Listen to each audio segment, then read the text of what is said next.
Where can I get scoring?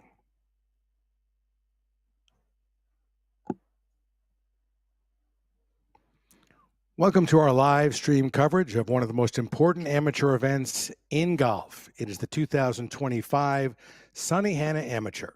Third round action is underway. Almost 1/3 of the field has completed their third round, and today the top 60 in ties will go on to play tomorrow for a trophy at one of the most prestigious events in amateur golf. High hilltop here in central western Pennsylvania. The course was designed more than 100 years ago by World Golf Hall of Fame member architect A.W. Tillinghast. The par is 71, yardage just shy of 6,900. John Klinchak is the PGA head professional, and for more than 75 years, some of the top ranked amateurs and with some of the greatest names in the game have come to play in this event, which was the first club-sponsored stroke play event in amateur golf. So many names line these walls, including major champions and past champions of the Sunnehanna Amateur. Most recent champions include defending champion Ben Warian. You go back to 2020, Preston Summerhays was the champ. Immediately prior to Preston, back-to-back years for Alex Smalley in 2018 and 2019. And immediately prior to him, Braden Thornberry, as the #1 player in the World Amateur Golf Rankings, prevented Colin Morikawa from going back-to-back in an exciting playoff in extra holes. Major champions as well have played in this field, as has past PGA Tour winners. And past PGA Tour winners will include some recent names on the PGA Tour winning list, but the major champions include names such as Arnold Palmer, competed but never able to end up going back-to-back in this championship. Ben Crenshaw was a winner here and also a major champion. Tiger Woods never won this event, but did compete and would go on to win 15 major championships. You have Bryson DeChambeau as a past champion of a major and having been in the field at the Sunnehanna, also is one of the players on this list, as is Scotty Scheffler. Some PGA Tour winners who have played recently and won recently on the PGA Tour, but have also competed here at this Sunnehanna Amateur, include Carl Phillips, who won just a couple of months ago in Puerto Rico. Ben Griffins as well. You also got Davis Thompson, Sahith Theegala, and also Colin Morikawa. Again, 2016 champion, Scotty Scheffler as well, a competitor in this event, a winner on the PGA Tour, major champion, but not able to win the Sunnehanna Amateur. As we go out to the golf course to check on some live golf at the 18th hole, we'll be covering this hole for most of the day and seeing so many of the amateurs finishing up here, trying to make the cut and go on to compete tomorrow in the final round of the Sunnehanna Amateur.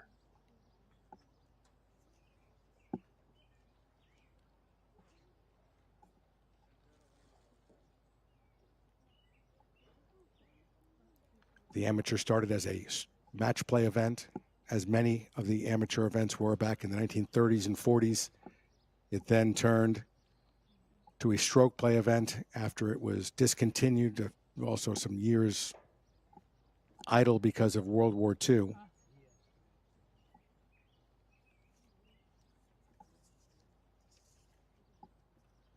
This 18th hole,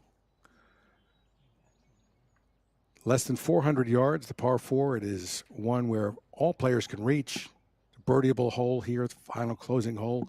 One coming up the hill, not the original hole that was laid out by A.W. Tillinghast or redesigned in the 1980s, but you see how large the greens are originally when this golf course was designed. They were very small greens, some of the smallest you could find, but they were enlarged back towards a more of a bump and run kind of a format and presentation for the hole. You see from the tee, they've got bunkers off to the left and then down to the landing area to the right-hand side as well. The 18th hole is one that has seen so much drama over the years. Back in 2017, Colin Morikawa bogeyed this hole and dropped back into that playoff with Braden Thornberry.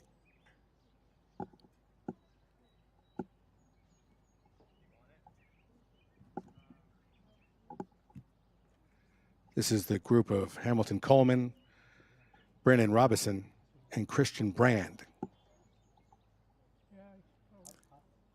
Christian eyeballing his putt, coming out of his crouch.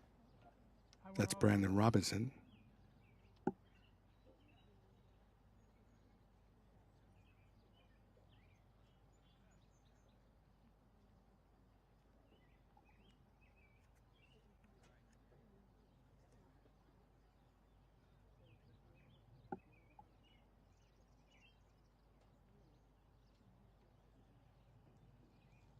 Christian from Hurricane, West Virginia.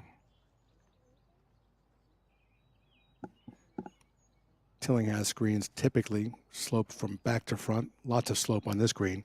Hole location back left, 27 paces on, 7 from the left-hand side. The green itself is 37 paces deep.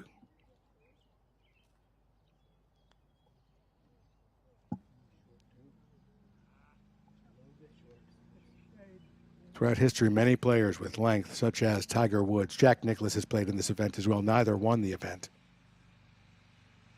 Hitting prodigious drives and great iron shots. Had difficulty with these Tillinghast greens. Many players do. Whether it be a U.S. Open venue or this, one of the great amateur venues in the game, the Sunnehanna. Always a trophy that amateur golfers strive for early in their careers, early in their years. They'll circle this typically the week before the U.S. Open as an event they are dying to be a part of. You've got to get through the first 3 days, though, make the cut and go on to the championship day, which will be tomorrow. Final round here, 4-round event.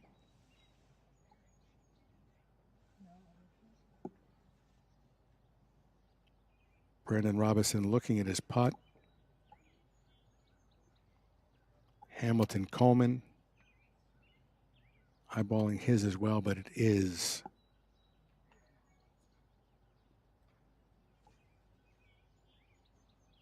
Robinson who's looking his over. I think Coleman might be next to play, though.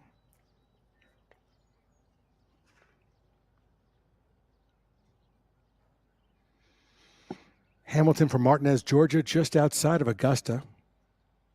Literally the town that borders Augusta, Georgia.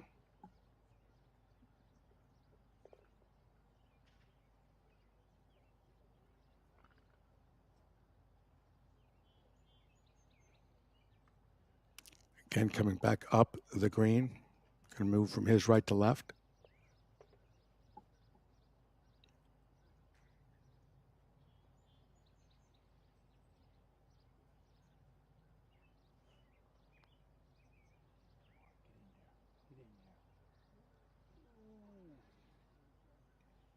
Thought he had it there for a second.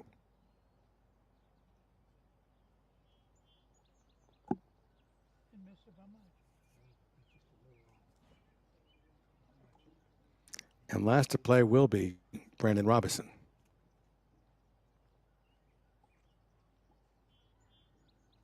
From Centerville, Utah.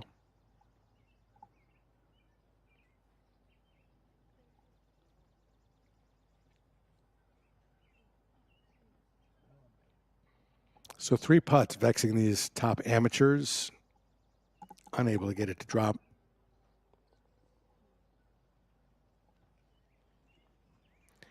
Three pars at the 18th.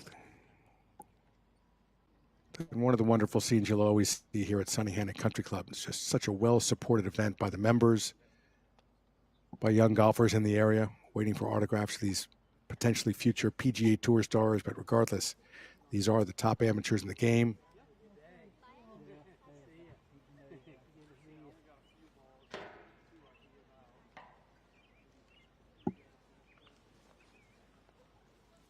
Keepsakes all around.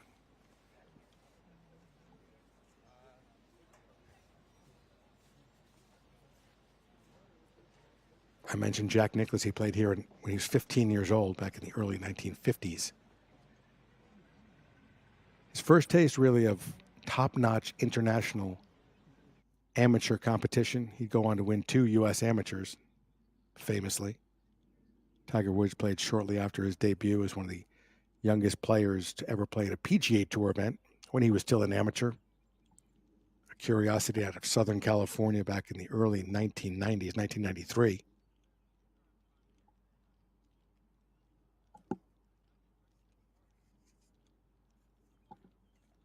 Back in the fairway, that looks like Trey Marion.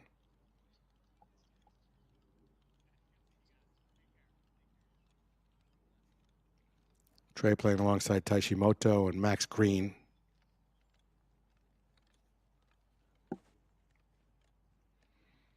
And this 18th hole does give the players an opportunity to have birdie looks up on the green. But again, Tillinghast greens, these specifically, very, very much on the highly undulating side.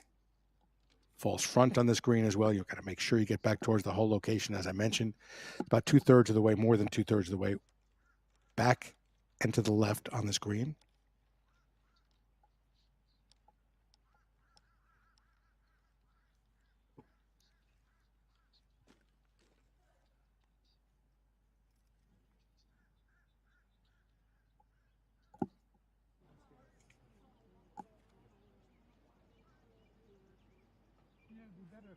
Max Green in the white hat on the right side of the screen. And again, Trey Marion on the left.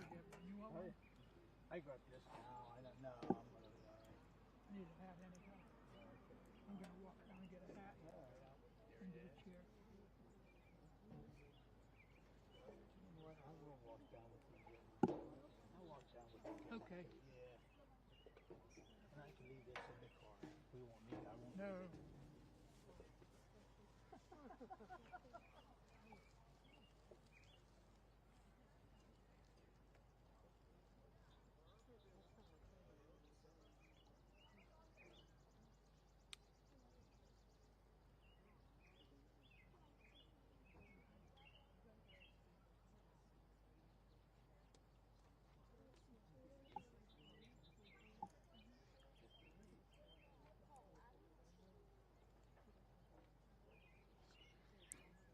Trey Marion in the orange of his alma mater, University of Illinois.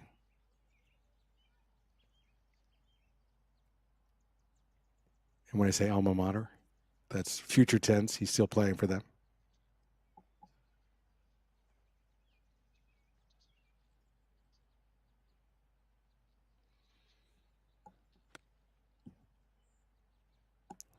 Back to Max Green.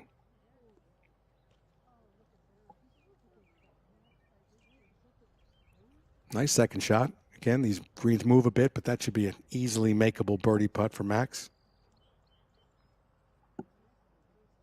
Max number 301 in the World Amateur Golf Rankings.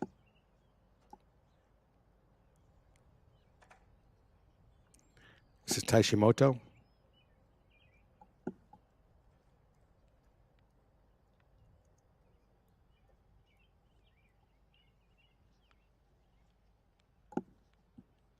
Looks like Trey Marion will go first out of Chesapeake, Virginia.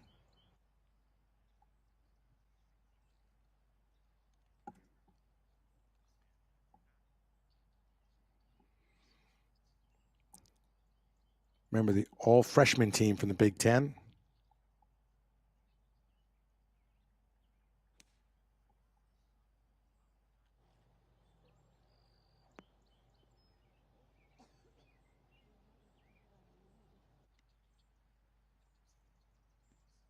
It's going to be a tough make from there.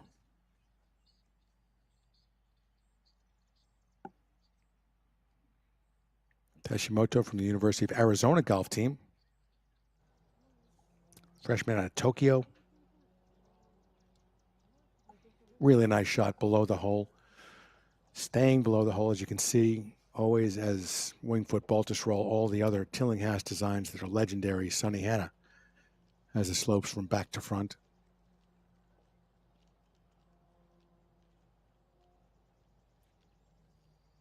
So 3 birdie putts for the 9:20 a.m. starting time.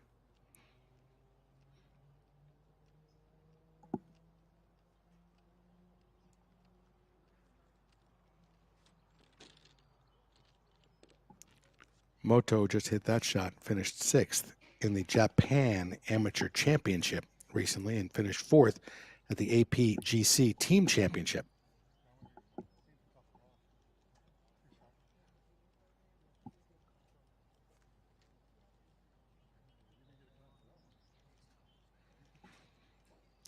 The projected cut line could move fairly significantly.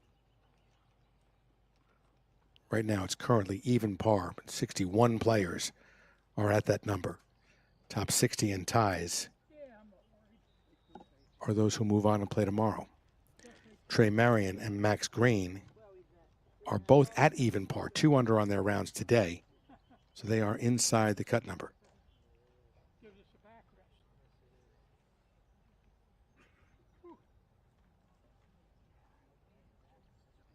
could do that.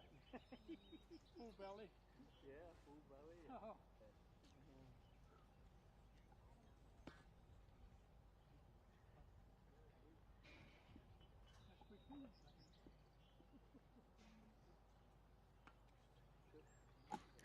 he is. Tashimoto's a couple over on his round today.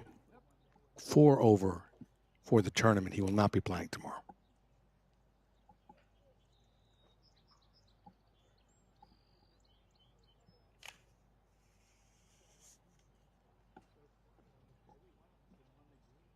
Yes, they have. Yeah, that's unusual.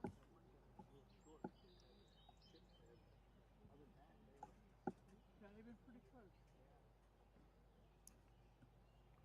Well, he made a good chip. Sunnehanna Amateur proudly supported by First Summit Bank, as Moto has his birdie putt to finish this tournament at 3 over.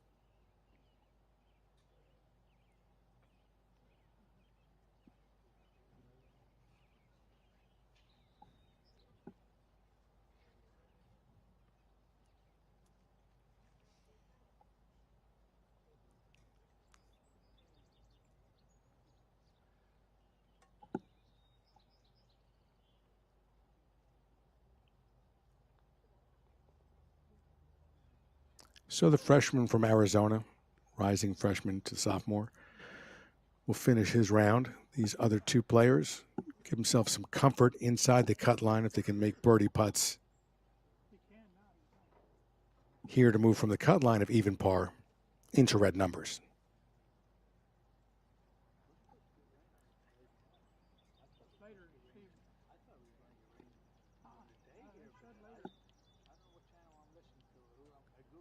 Current leader is 8 under par, so a lot of ground to make up tomorrow from either of these players if they hope to join the illustrious ranks of Sunnehanna Amateur champions. But just making the cut, playing that final day, is an important milestone in many of these amateur golfers' careers.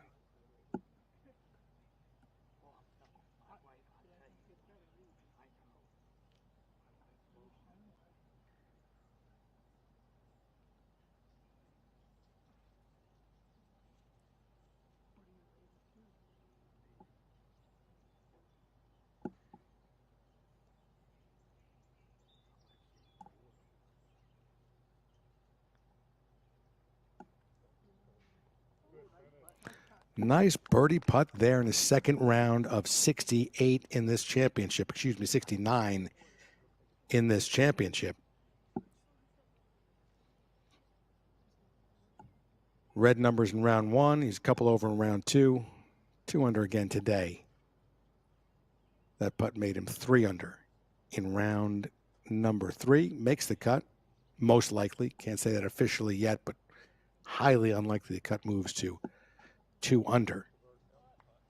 A couple of birdies here at the 18th for this group from the 9:20 starting time. Trey Marion, Max Green, each making their threes the final hole here at the Sunnehanna Amateur. Again, top 60 in ties.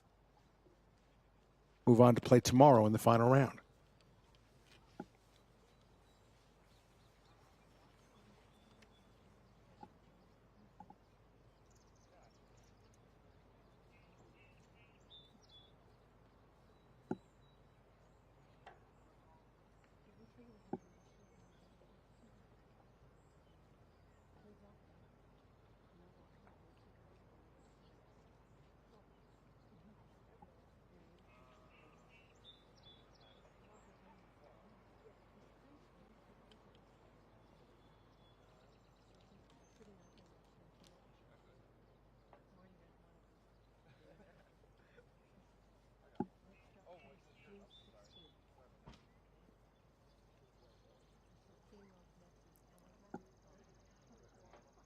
Just imagine through the years, some of the greatest, including the 2 greatest golfers of all time, most likely, Jack Nicklaus and Tiger Woods, have come through here in the early parts of their amateur career, played in this important event.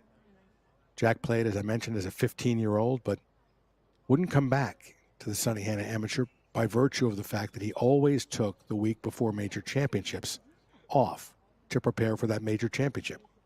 Traditionally, the Sunnehanna Amateur was the week before the U.S. Open.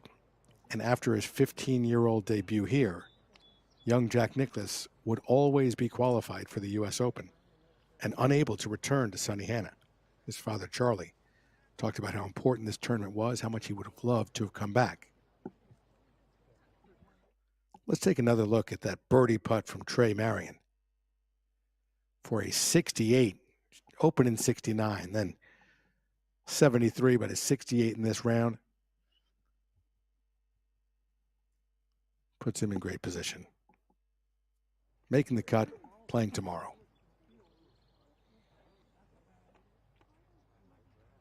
This elevated clubhouse at Sunnehanna Country Club overlooks the 18th green. It's just a beautiful sight.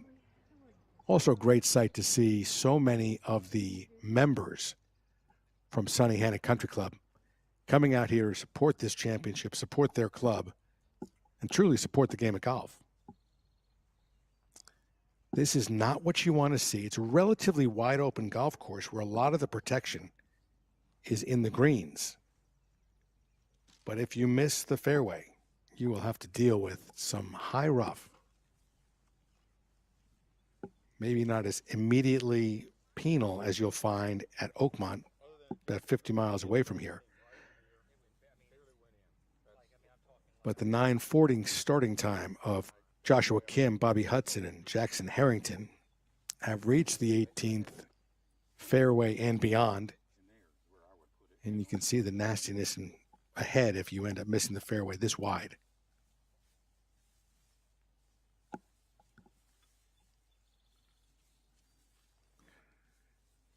That's Bobby Hudson.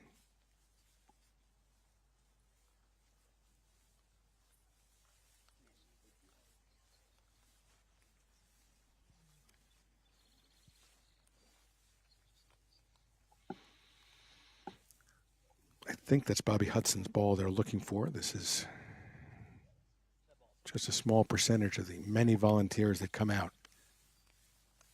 Those who love golf in the area, those who are Sunnehanna Country Club members, coming out to help the staging and the operations of this event. It's not a Callaway. No, it's a Titleist with a blue line.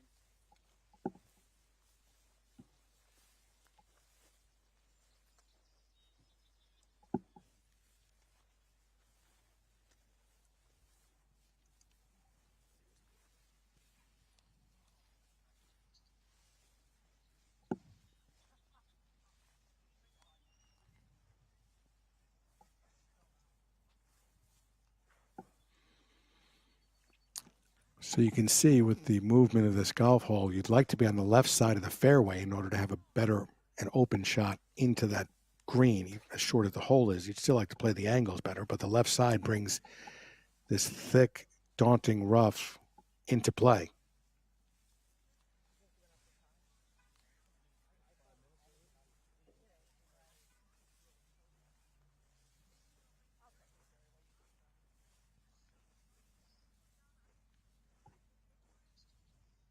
Oh, What does it have on it? Titleist.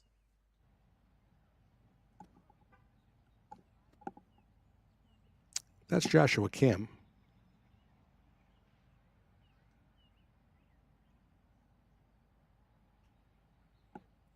So had some pretty good finishes in amateur events of late. Sacramento Junior Amateur Championship. Finished in the top 5. It's a junior event. Great shot. It's a different stage, but a great result with that shot. No. Mine's over here. Almost drove it. But the wrong way. At 2 over, Joshua would love to make that putt, move to 1 over, and then maybe the cut will slip. The cut line currently is at even par, but 60 players exactly are on that number. Likely for the cut line to slide to 1 over here in the very near future. Hit the green, buddy.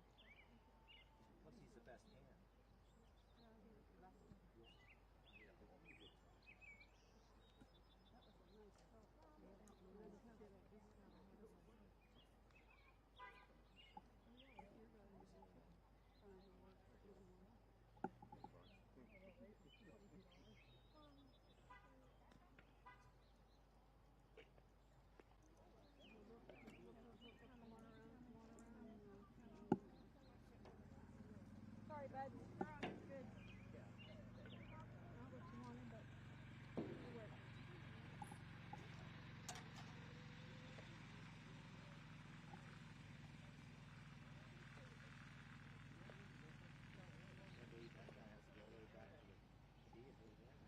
You did? Oh no. Oh. Oh, that hurts my soul when that happens. Shut on anybody.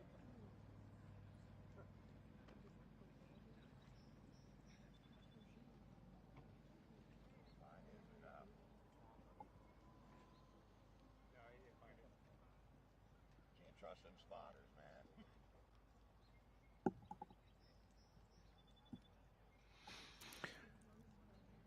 So Bobby Hudson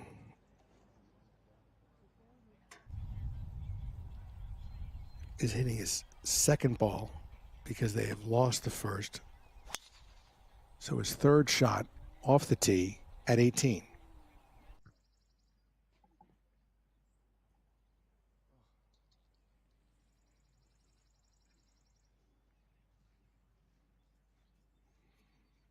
Bobby 3 over on his day, 4 over for the tournament.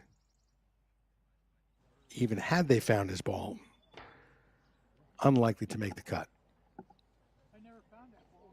Now back up on the green.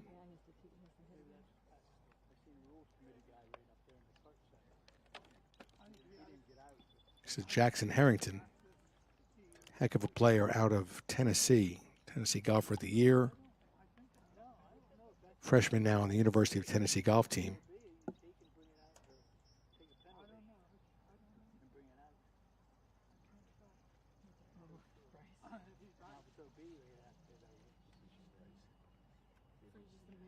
Competed in the SEC Championship. Shot a couple under in the final round. Finished tied for 32nd.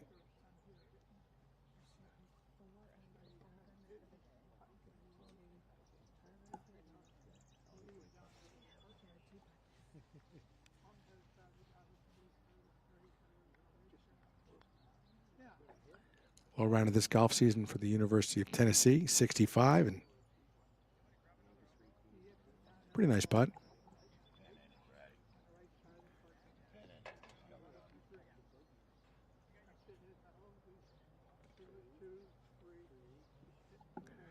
Flag stick going back in because Bobby has reached his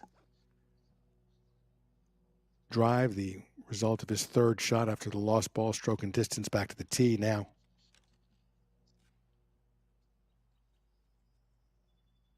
This is fourth.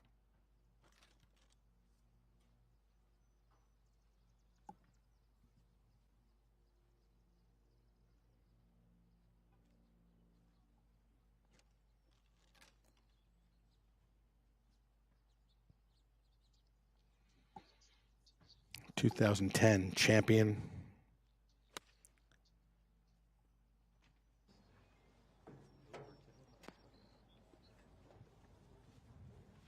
And he shows his medal there, not getting discouraged after the lost ball, the trip back to the tee. Second tee shot, the ride up to the ball, and now nice approach shot from Bobby Hudson. Some class there from Memphis, Tennessee. Staple in the amateur game about a decade and a half ago.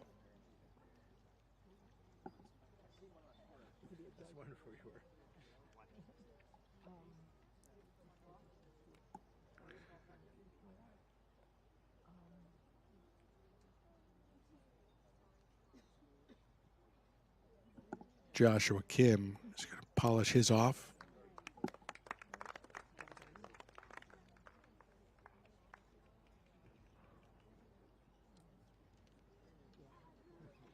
So Joshua makes birdie, gets to 1 over, which is where the cut line could be creeping to. Currently 61 players are at even or better. Okay. Jackson Harrington.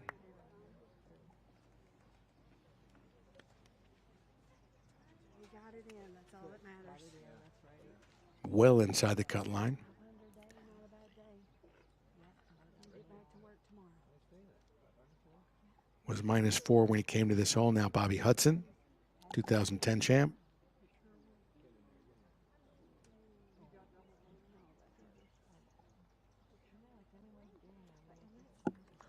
Will make double and finish 6 over par.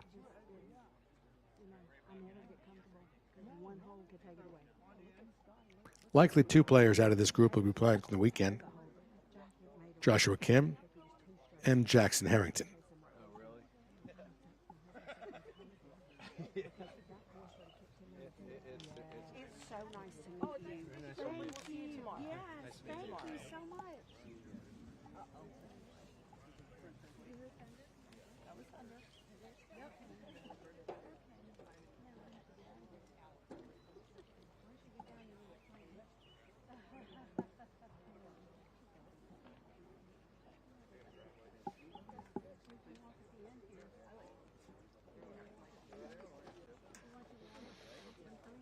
As the Sunnehanna fans and club members greet the players coming off the green. Takes a lot of partners to put an event like this on, the oldest club-sponsored stroke play event in the American amateur game.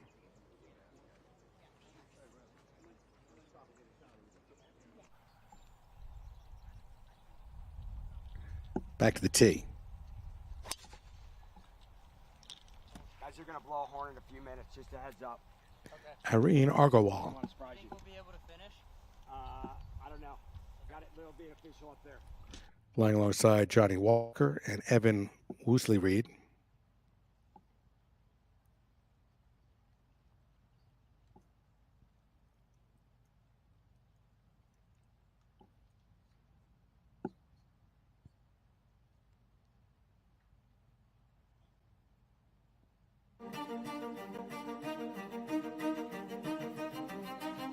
No matter the season, we're always in full swing. When it comes to cutting-edge orthopedics and sports medicine, Conema Health System is your winning team. This all-star team is scrubbed and ready all year round. Whether you're sidelined by a sports injury, undergoing surgery, or dealing with a traumatic injury, Conema's team will get you back in the game. From life-saving trauma care to advanced orthopedic procedures, we're here to get you back to your best, no matter what life throws your way. Our MVPs, our surgeons, performing at their peak when every second counts. And our playmakers, those who make the valuable assists, our practitioners, our nurses, and our staff, ensuring you get the best care and stay on track toward your optimal recovery. When your health and mobility are on the line, we provide championship-level care because your health is our victory.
This is the 17th hole here at Sunnehanna Country Club.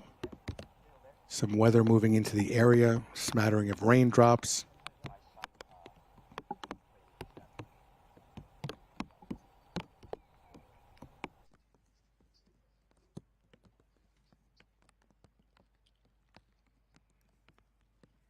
Back to the 18th fairway.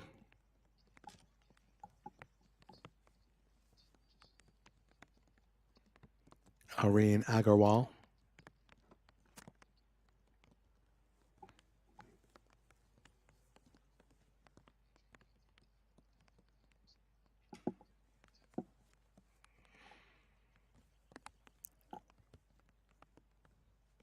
Irene plays at SMU. He's a sophomore.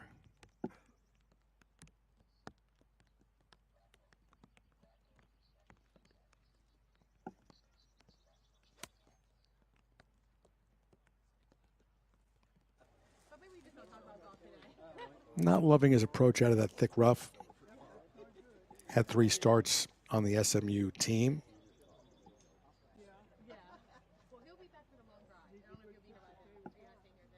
From Columbia, Missouri.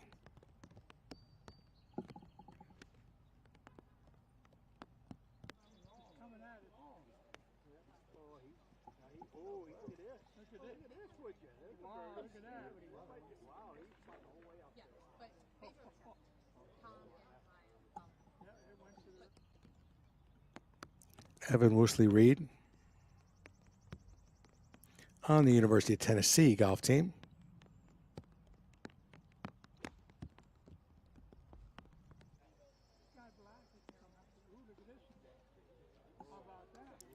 Low round this year, 65. Had 1 top 10. Was an honorable All-American 2024 per Golf Week.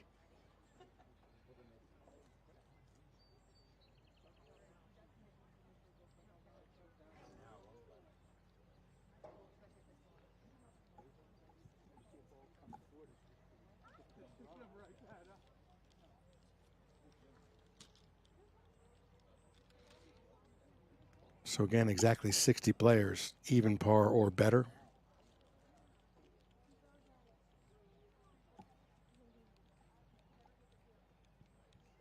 Areen Agarwal is 2 over. He would just love to make his next shot. Make a birdie here, get to 1 over, and hope that cut line moves. Johnny Walker is 3 over in this group. Unlikely to play tomorrow.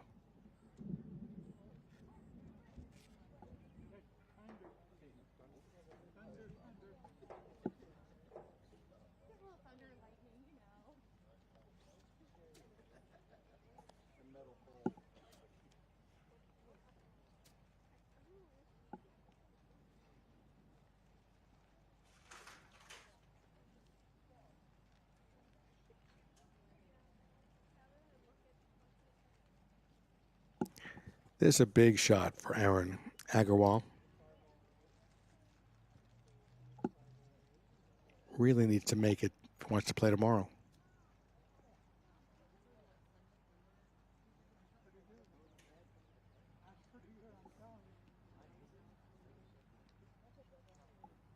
Nice shot if you're trying to get up and down. He may not know his position at this current moment.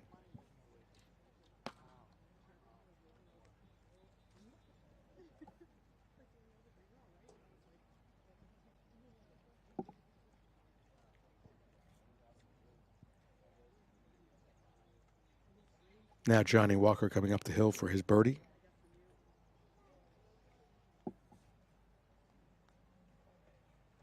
Currently 3 over. An outside chance if he can make it. No chance if he doesn't. So Johnny won't be playing tomorrow.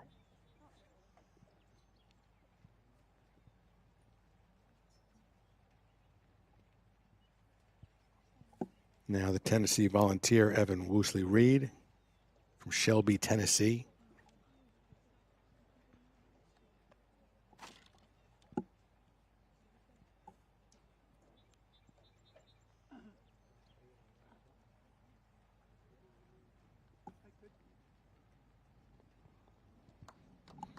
Nice putt.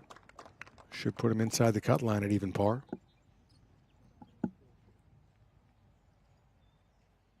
Opened in 72, shot 69 yesterday. Even par today.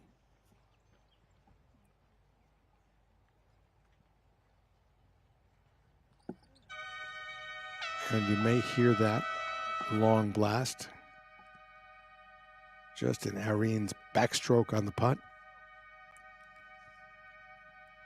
That means dangerous conditions exist, so play will be suspended until it is safe to continue.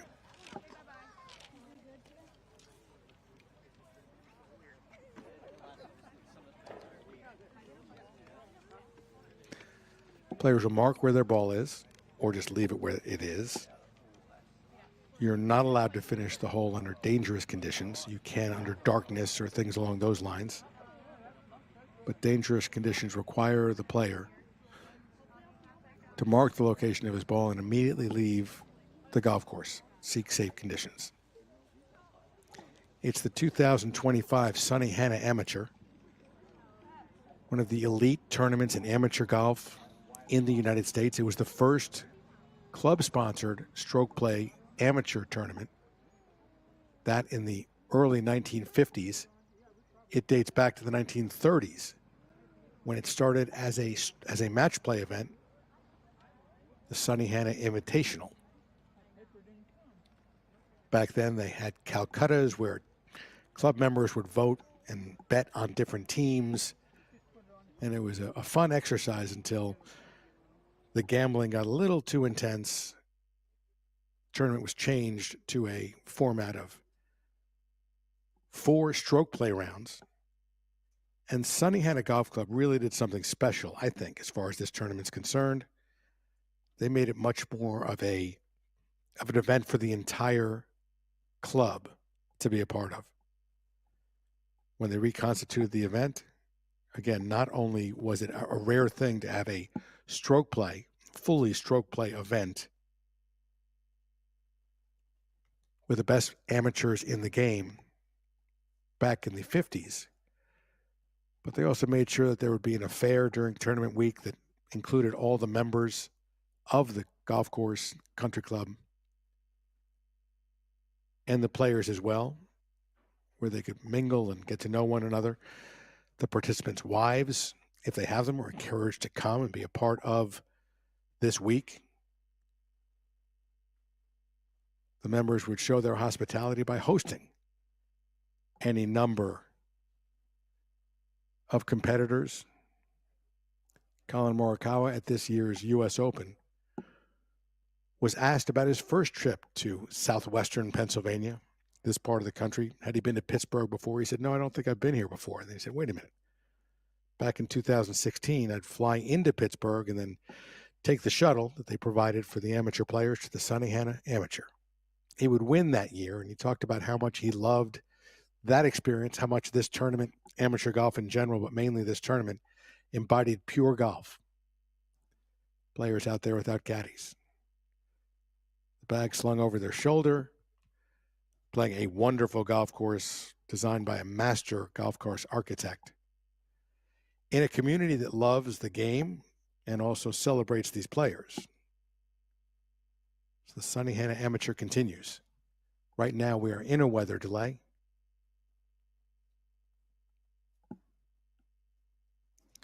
Among the many, many, many different ways that there are difficulties for a club to sponsor an event like this, not just the financial side, all the logistics, but then getting a real sense on where is the danger in terms of the weather in the area. They don't have the tour meteorologists and equipment that they would have at a PGA Tour stop, a Corn Ferry Tour stop, LPGA Tour stop as well, know exactly where there is lightning. So to exercise as much caution as they can, make sure if there is lightning in the area, they will take a weather delay and continue this third round, cut day round, as scores are coming in after the horn. Does not mean that the play continues. That means the scoring can continue after they've been reported just prior to the horn sounding. That being said, the cut line has moved to +1. Currently, there are 71 players, +1 or better. So it may bounce a while between +1 and even, but likely to settle closer to that +1 number. Could potentially move higher, but there would have to be some rough scoring from those who are currently even par, one over par, or better for it to move to 2 over.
Pleased to be joined here by the co-tournament chairman, John Yeager. John, tell us a little bit about what we are facing right now in terms of the weather. We're in a weather delay at the 2025 Sunnehanna Amateur. How much time, or what are the processes from right now to when we can restart? Well, the key thing here is obviously electricity. You don't want anyone to get hurt. You have to have static electricity go below a certain level on a meter before we can restart play. Certainly, safety is paramount. We have an evacuation plan that we put in place prior to the tournament, make sure we get off the golf course safely. That's the most important thing. So, Mother Nature is going to determine when we get back out there. We think that this is a fairly small cell and is largely to the south and east of us, but again, it's measuring static electricity in the air, and that is not confined to one specific area. So we just have to be patient here, regrettably, and wait till we can really kind of get the all clear to go back out there safely. I think people are used to tour events and major championships where there's an entire weather monitoring team that knows exactly where the weather strikes are, where the heat is in those clouds. They can really make very informed decisions. From a tournament management perspective, how nerve-wracking is it to you to try and figure out when to send them out, when to bring them in, and when to make sure everyone's safe? Yeah, well, first of all, like I said, there is a specific standards established in an insurance policy as well in terms of the measurement of static electricity in the air, and then we have ThorGuard here, and it basically is telling you you have to leave the golf course. From there, we're gonna, it has to go below a certain level. We can go back out to play. So, we just have to watch that. One big issue is usually ThorGuard will sound when it is safe to go back out to play. The issue is the players aren't prepared for that. So we monitor that and then try to go back out there in an organized manner, and kids can get the instructions they need for the restart of play. Let's talk about the tournament and what it means, what it might mean to the future. It's interesting, as we watched on our live streamcast here, the players would finish, go on over to the side of the green, end up signing autographs, seeing whether it's Sunnehanna Country Club members, young children, people who are golf fans here in the area, enjoying their play, maybe not knowing what's ahead, because if we go back a decade, in the 2015 Sunnehanna Amateur, everyone who won a major championship a decade later was in that field. Yeah. I mean, that's unbelievably impressive. Well, first, as my family moved here when I was in the 4th grade, and we joined the club, and it was certainly a different time in Johnstown. This was a steel community. This tournament was, a massive event at Sunnehanna with, unbelievable bands, but a really important component was housing players, and it was like having a family member for a week when you had younger players. It was like having a big brother around the house. So I personally, I didn't like Ben Crenshaw the year he won because I played with Danny Edwards in the sponsor amateur, and I was not a happy camper when he beat Danny Edwards. So you have those memories. I remember who I played with in the junior amateur, and it was a big deal, and it was a lot of fun. I played with Ed Fiore and John Stark, and I'm trying to Ray Craig, and I can remember a lot of the guys that I played with. So it was a big deal, but it was also it was great for us as kids to see really great players, and it was inspiration. We had a phenomenal junior program here at that time, and at a time where kids were not really welcome, nor did they want to be seen nor heard on a golf course. We were really given for its time, I wouldn't say unfettered access to the golf course, but we really, there was a very nurturing environment in terms of golf. So I think the tournament was a large part of that. You've got younger guys playing here, and we're trying to bring back the junior amateur, but I think having the kids here again, it's like having a big brother around the house. And there's a lot of tears when the players leave. It really is. It's and a lot of these relationships go on for a lifetime. I was speaking with Alan Bratton, the coach at Oklahoma State, and the family he stayed with, Sunnehanna, he invited to his wedding, and they came. I mean, those are just – and we had a couple staying at my family's house that were having their honeymoon here. My mother felt guilty staying in the house. So, you have all these different – there's other stories that are less mentionable, but golf has changed a lot. There used to be, it was very social among the players. I think Fred Couples, in fact, may have received some help when he turned pro initially. And I think there's other situations where players were provided, assistance when they turned professional. It's just it's very much a part of the club's culture, and really this has grown into a significant community event that people take pride in. Which I think is awesome. I think it's not just the Sunnehanna Country Club members that remember those days fondly. Yeah. When Colin Morikawa was asked about playing here, first thing he talked about was the family as well. And I just want to mention that we're watching some footage right now. We are in a weather delay. This is a shot of the interior of the beautiful clubhouse here, Sunnehanna Country Club. If you see some action of players putting, that was from earlier today. We are currently in a weather delay. We'll let you know when we're back again live. I'm with John Yerger, who is the co-chairman of the championship this year, and the man who knows everything about this championship. I tell you, I went to school in Lewisburg, PA, just about 2 hours from here.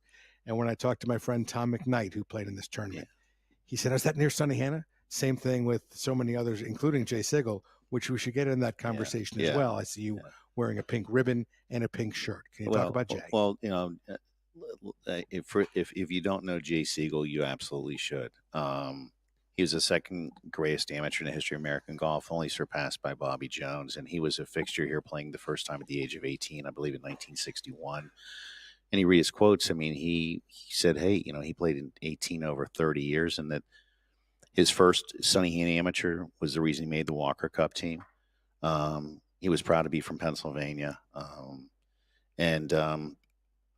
He said he grew as the tournament grew, and he was certainly a big part of that. But he was just a big part, and I think we wrote he was amateur golf in the United States for the better part of 16 years. It was not just Sunnehanna; it was the Northeast Amateur, it was the Porter Cup, it was 9 Walker Cup teams. It's I think 2 U.S. amateur titles and a U.S. amateur and mid amateur title in the same year, which will probably never be matched again.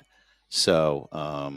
It's again, it's a sad day. He died of pancreatic cancer, and the color purple is, signifies, pancreatic cancer and research. So we thought it was the least we could do is memorial service today, and our thoughts are with he and his family. So, again, just a great guy. And I think that the real loss of Jay Sigel and mid-ams like Jay, were that they were role models for younger men in terms of understanding how they should behave, and showing respect for the tournaments and the committees. And I think Jay commented about the numbers of friendships he had in Pennsylvania, not just in Johnstown, but he mentioned about every darn part of the state that he played in, and he won 11 Pennsylvania amateurs. So you don't say you'll never see another Jay Sigel again, but just a remarkably classy guy. Just if you want to say one negative thing, he wasn't particularly exciting. You would never see a fist pump from Jay Sigel, but you could be 3 fairways away, and if you saw his swing, you knew who Jay Sigel was right away. It was clearly identifiable. It was just it was so slow and unique and methodical, but he was so good, not just as a player, but as a person. Amateur golfer throughout his career, ended up after he had finished much of his business endeavors and much of his entire amateur career, decided to turn professional, join the Champions Tour. That's right. Had some success there. Finally went out and played against those guys who, I'm telling you, for years told me if Jay Sigel wanted to turn professional, he'd have a pretty good career out here. Instead, he stayed, I believe, in insurance for quite some time. That's correct. The insurance, and I think what happened. I think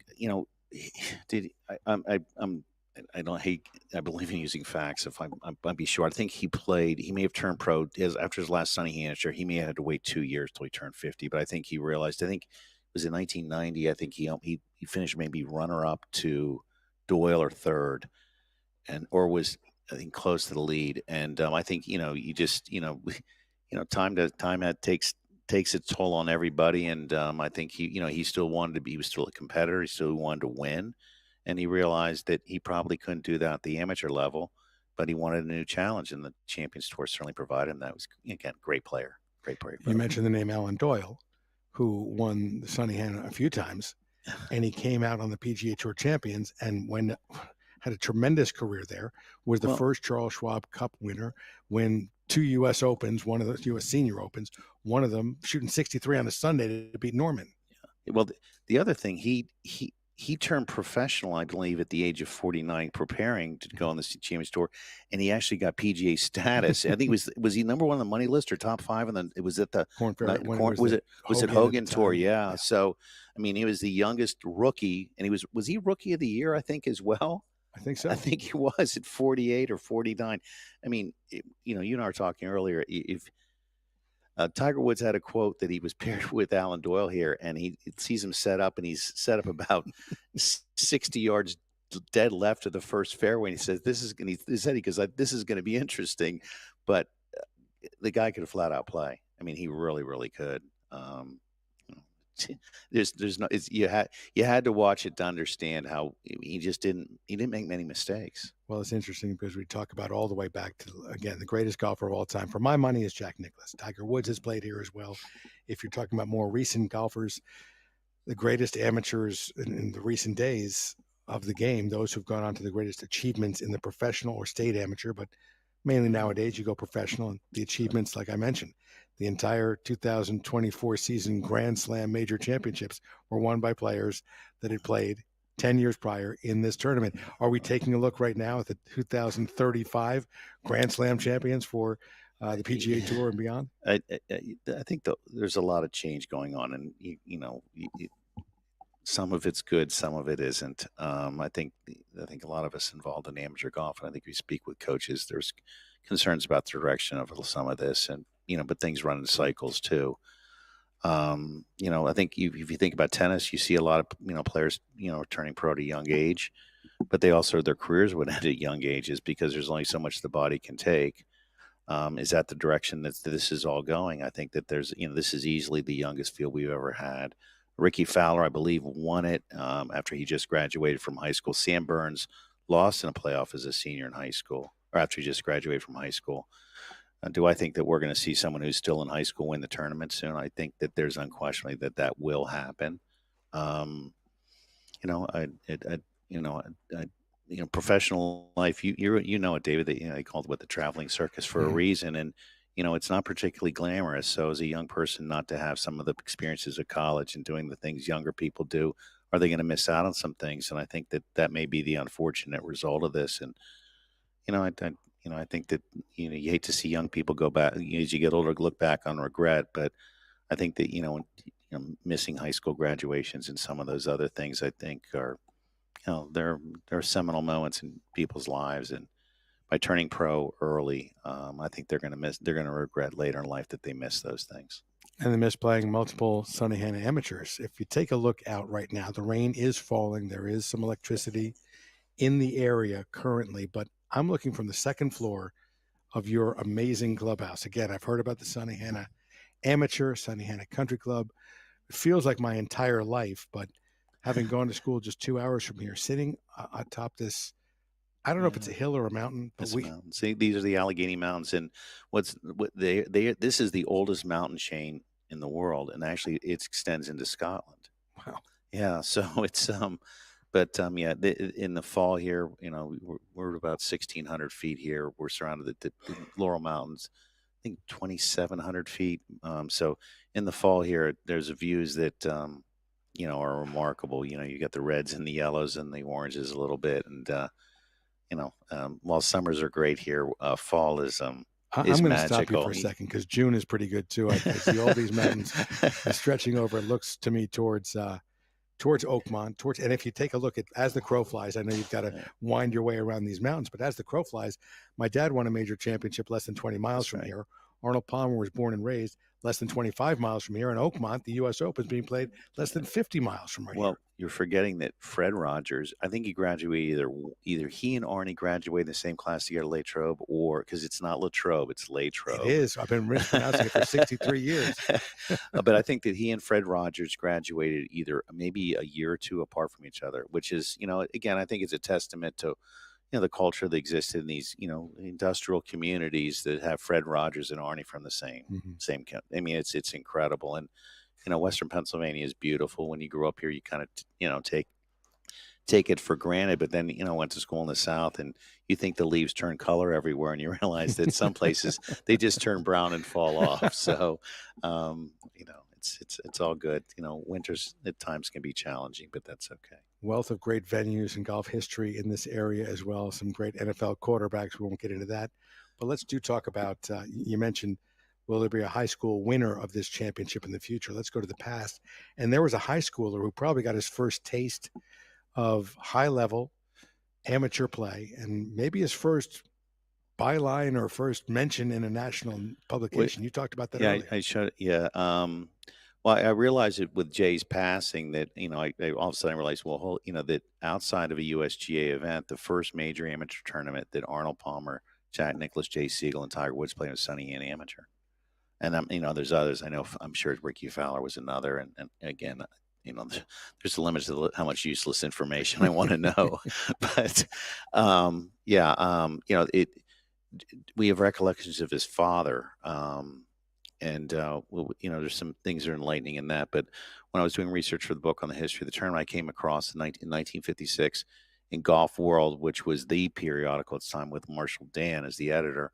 It mentions that a name to remember in the future is a 15-year-old from Columbus, Ohio, named Jack Nicklaus. And there were some other things, modest things. There's a picture of him in there. And I'm confident that that's the first mention of Jack Nicklaus in any national periodical took place here. And, you saw the other thing. What stuck up with what Charlie Nicklaus had to say?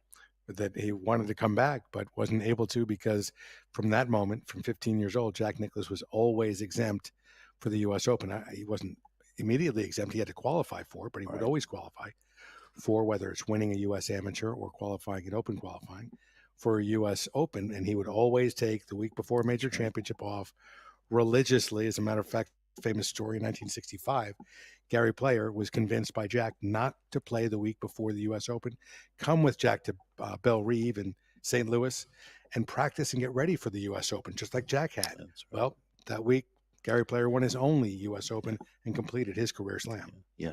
The other thing, I saw they said, holy smokes, it started at the age of 16 years old. So, that's the really interesting thing is that, we remain hopeful that there's some unbelievable interviews that this used to be televised in the local television station, WJC, live for 3 holes. They had a tower up the whole 9 yards, but they've got some unbelievable interviews with all of these guys. And, it's, for lack of a better word, it's lost history. So, we're hoping that they've been very, very forthcoming in terms of wanting to help us with this. So it's something that, we could uncover, it's little pieces here and there that you discover a new history that you really didn't know about, or it adds to a history you knew. So, excuse me. I just, again, you've been around golf or any sport has been a part of your life for a long time. You learn you learn new things, and, there's some fun stories out there.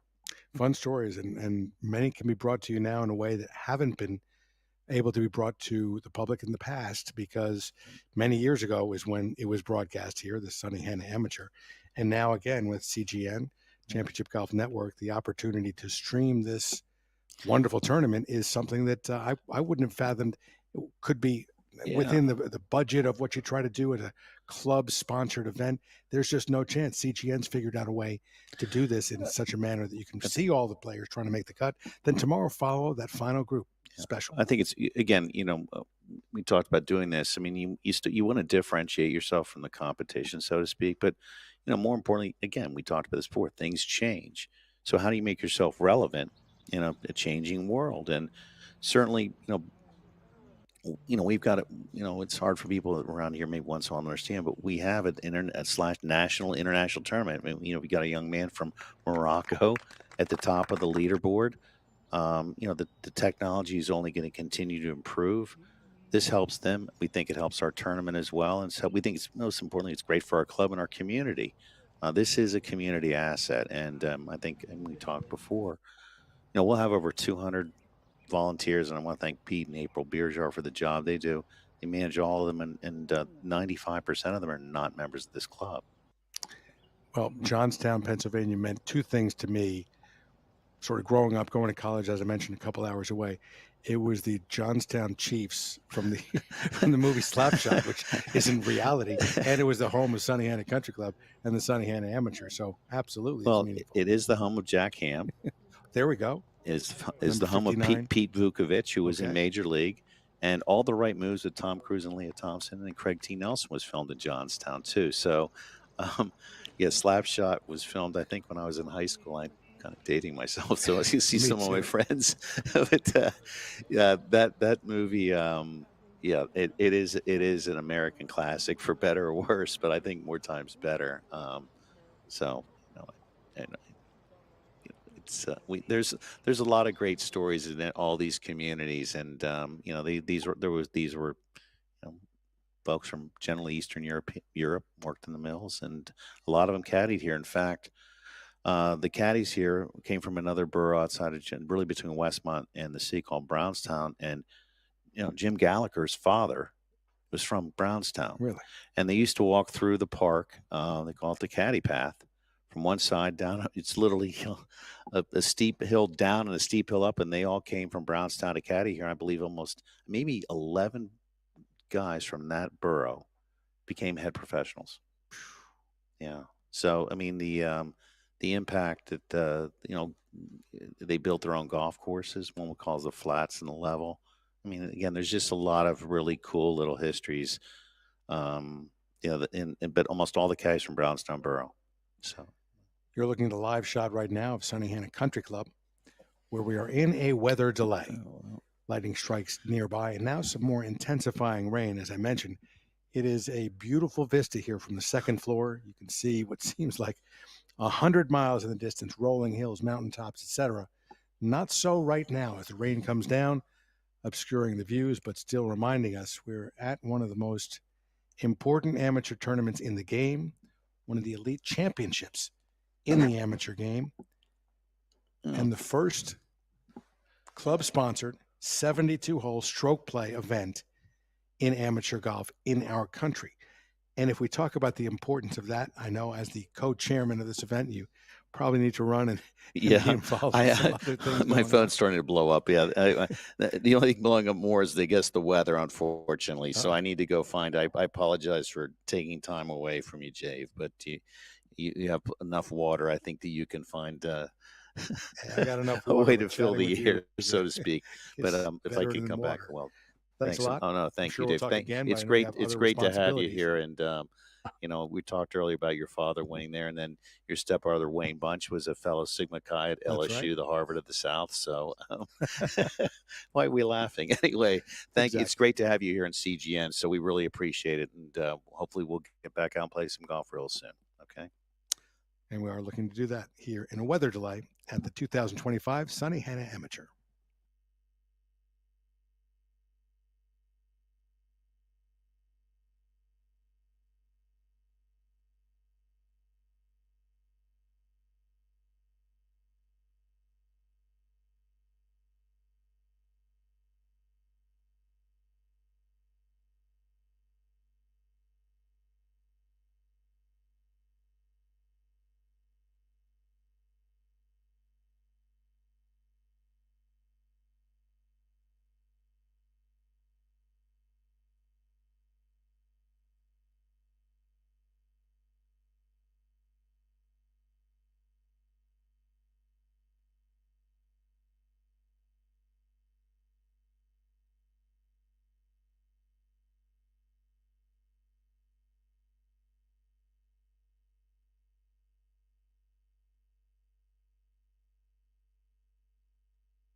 Oh, that's a good shot. That's a great. I'd like to see him make a cut. Yeah. Ripped hard.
play, first, do not start before the horn blows. Secondly, if you marked your ball, you may lift it and clean it back. If you lifted your ball and just left a mark down there, you can still clean it, of course, before you replace the ball. You can actually replace it with a different golf ball. You take and release it. Correct, Terry? We'll blow the horn. We're shooting for 3:30. We're waiting on a final call from the golf folks, but it's looking real good out there. We want to try to finish this afternoon. Terry, anything else that you want to say? Yeah, as far as the transportation out, Yeah. The people who are on the furthest holes, like 9, 8, 5, 14, people who came into the van on 14 will take you back out in the same van. Everybody else that aren't on those holes, feel free to start walking your hole when we give you the go-ahead. It should be a couple minutes. Yep. And anybody else who needs a ride, our officials will be out front here to transport you out to your starting place. Do that 20, 320? 320. Yeah. So at 320, you start heading up. Those are going to basically do it. If you have any questions, ask the little.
Tell you what, don't mind. My cart's right around the corner. Throw your bag on the back. You're driving.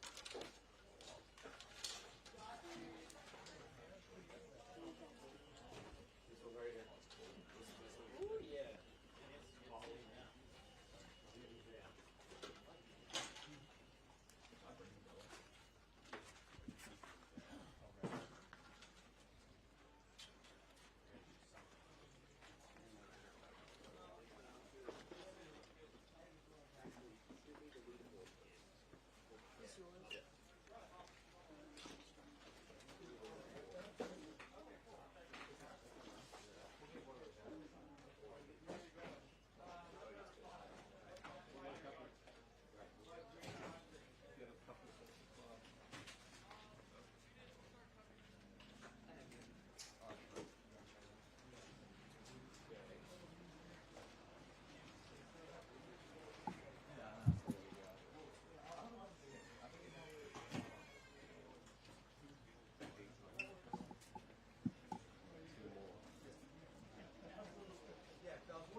Get those golden.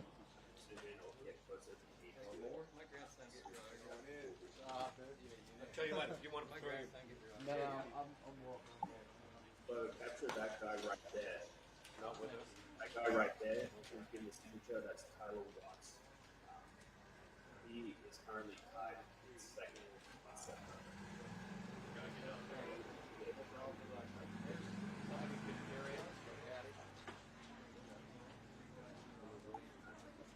Okay, I'm going to cut to Cam. Cam, you're live. Mike's up hot. Bo, get in position. Cam, your mic is hot.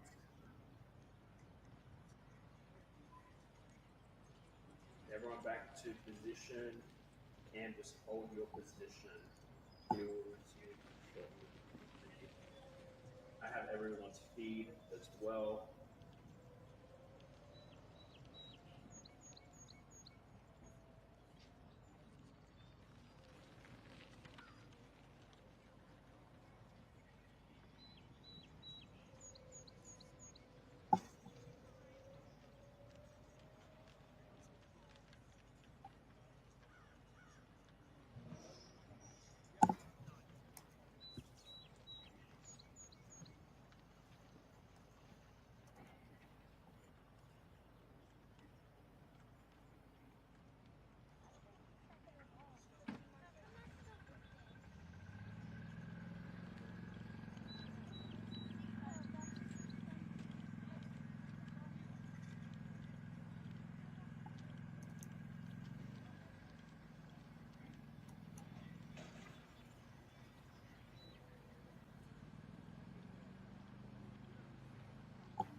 Again, everyone, so your information. We will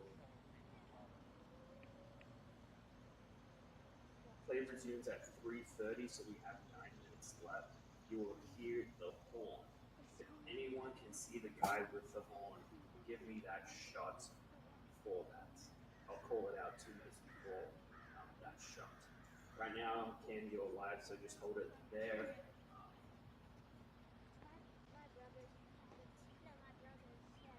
And then Troy, when you have a chance, I don't have your feet anymore, so once you get in position, just let me know.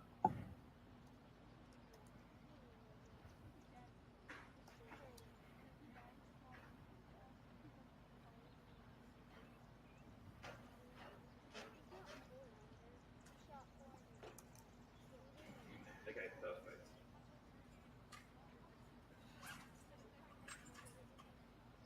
And you don't need to get that close in. You can zoom and kind of run that thing and pull your sounds, and then you'll be good. Right now, I still have it on the leaderboard on 18. So just hold it there. The mic's up hot. But I'm going to actually cut to you right now. So just hold it there. They can't hit this shot until the horn blows, so don't worry about it. But I still have you live right now. But because they do have to wait for that horn. Not yet, Cam. Not yet. You were good luck on the rain. What's that? You were good luck on the rain. Love it. We got lucky. You after Ronnie?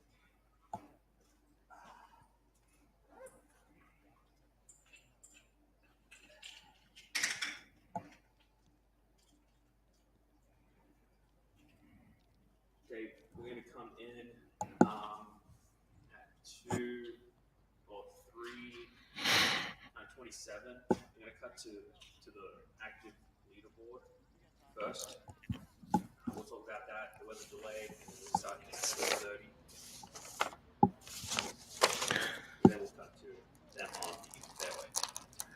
Okay, so 3 minutes of that before we go. Oh, so this leaderboard. Gotcha. We'll go to the leaderboard, like, hey, we're back from the race delay. It's currently 4 standing. And then we'll get the horn blowing, and then it's resume play. Did anyone note when the delay hit?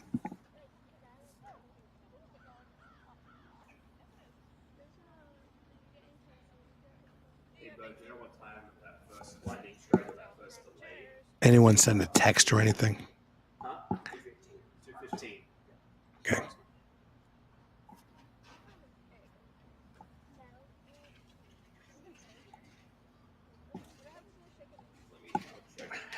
Yeah, it was out for it.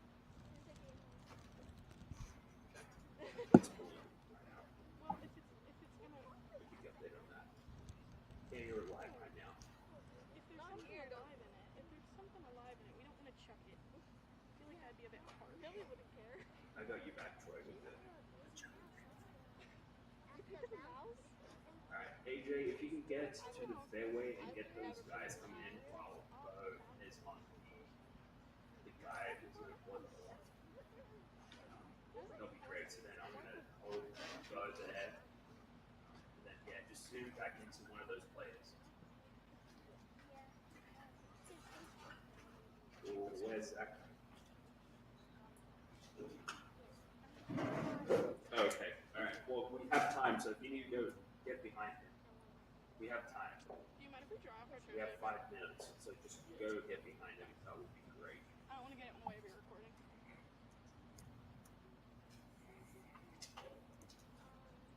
I'm not going to lie, swear it probably needs updated. Ken, you're still alive. Once we do this introduction in 2 minutes, we'll end our setup. Make sure you don't slip on those stairs. Oh my gosh. Dry off your little feet.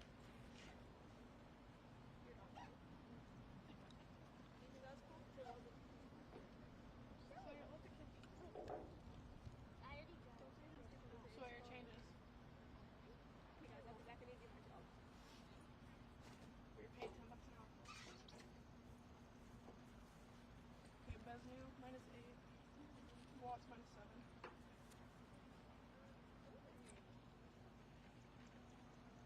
He's like stuck because it's wet. It's fine, you'll get it. Oh no, we just updated. I know. Number 1 is now Watts with 9.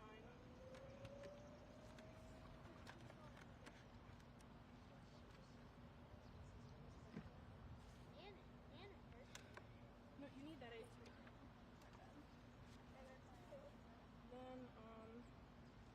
Then Ryan with the -8. Welcome back to our live feed of the Sunnehanna Amateur. We are currently in a weather delay, which will end in just about 2.5 minutes. You're looking at the leaderboard right now. Top of the leaderboard is, as you see, Tyler Watts leading by a shot. What you do not see is the cut line. The third round is when the field here at the Sunnehanna Amateur gets cut to 60 and ties. Currently, there are a number of players tied right at 60th. As a matter of fact, there are 10 players at 60th, and that is 1 over par. Players will resume at 3:30 local time. It's currently just approaching 3:28, so more than 2 minutes from now, we'll begin. It's been more than an hour and 10 minutes since the weather hit the area. Some lightning, a lot of rain, but it seems to be clearing out. Sun is showing her face. The views are distant, so looks like we'll be ready for maybe a different kind of a golf course than they've played these first 3 rounds, 2.5 rounds or so. Already a third of the field has completed their third round. And again, 70 players currently tied at 1 over or better. Cut line may drift back to even par momentarily, but should end up at 1 or 2 over. May get to 2 over. We will be covering, as we did earlier on in the day, the 18th hole, and show you all the players as they finish, try and make the cut, try to play tomorrow here in the Sunnehanna Amateur. The Sunnehanna is one of the elite amateur events in golf, certainly in this country. Back in the day when most amateur play was match play, the members at Sunnehanna Country Club decided their reconstituted event, which was match play and then discontinued, lost some years to World War II, was then reconstituted in 1954 as a 72-hole stroke play event. It was the first club-sponsored 72-hole stroke play event in the U.S., and we are 30 seconds from that horn being blown and play resuming. Players have been notified of our timing. They've been notified to go on out to their ball position where they had previously marked or left their ball to be ready to start at 3:30. They cannot hit a shot until that horn blows, and it should blow in 5 seconds.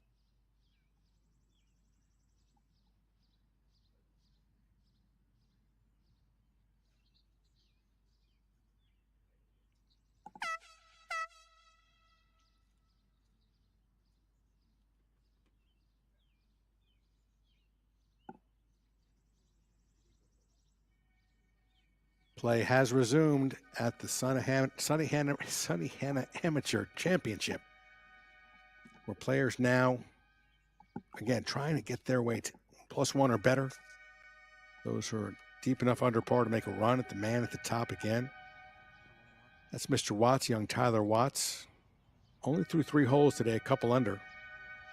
Joshua Ryan is 5 under on his round. We will watch play at number 18. Watch as these players finish up. Try and jockey for position on this leaderboard.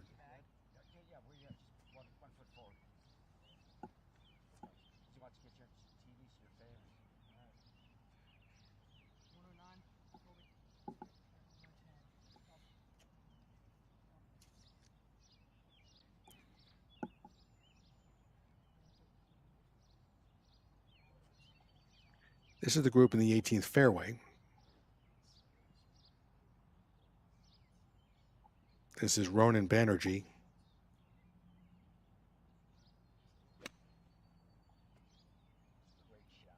Ronan from Irvine, California.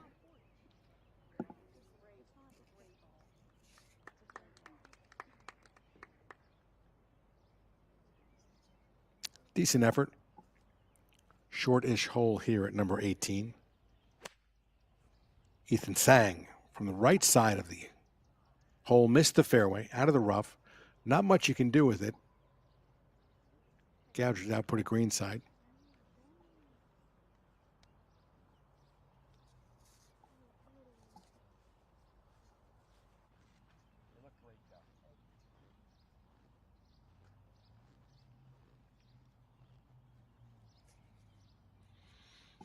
Now the third player in this group, Rocco Salviti.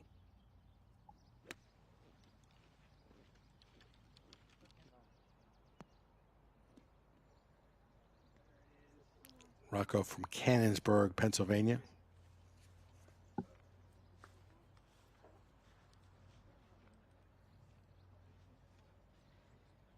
Certainly he knows the value and the importance of this, the Sunnehanna Amateur. A number of partners have joined in to support the Sunnehanna and all that Sunnehanna Country Club does,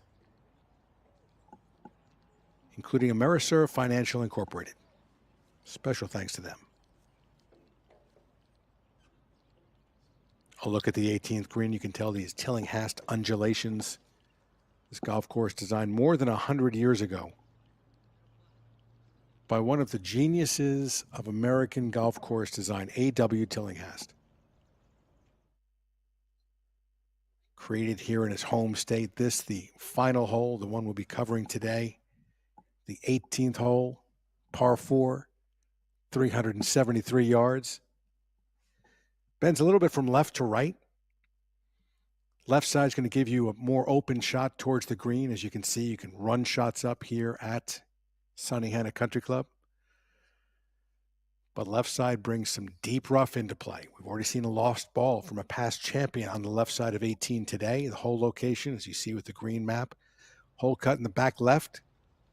27 paces on this 37-yard deep green. 7 paces from the left.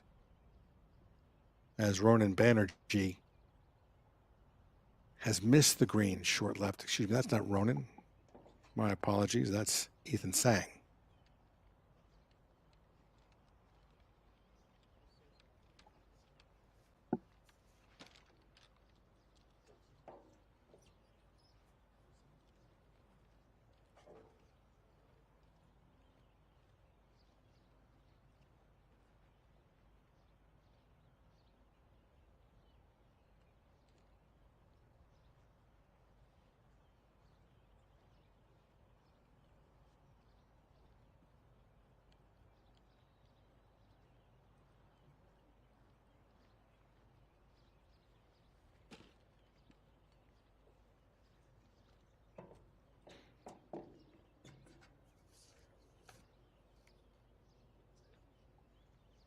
Ethan Sang is good position, 1 under par. Again, 1 over is the cut line to play tomorrow. Playing alongside Ronan Banerjee.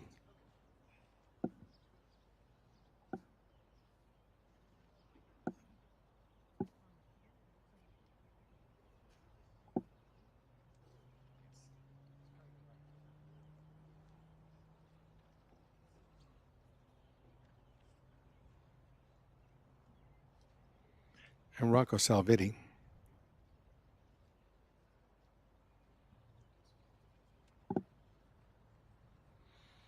And now Ethan coming up the hill. Classic designs of A.W. Tillinghast works. Typically a green that's tilted from back to front, receives shots well. Fairway bunkering, typically on one side or the other of the hole. A lot of movement off the tee typically.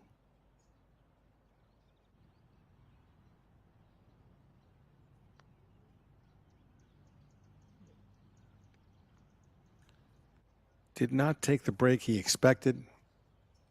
Looks like Ethan will drop a shot, but he had 1 or 2 to spare between him and the cut line.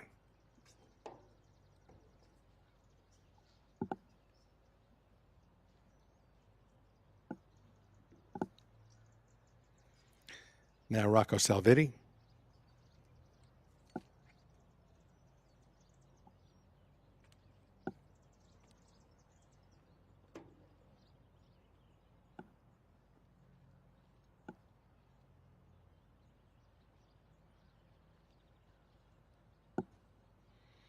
His hometown of Cannonsburg is about 65 miles as the crow flies from where we are right now. Anyone in the amateur game, specifically those in the Pennsylvania or Northeastern area, understand what Sunnehanna means, and just left it out. You saw it take the break after the hole, but Rocco unable to make that one.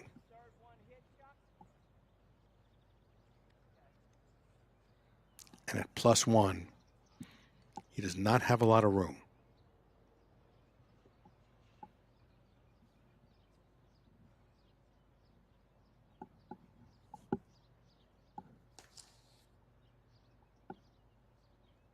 Ronan Banerjee next to play. Again from Irvine, California.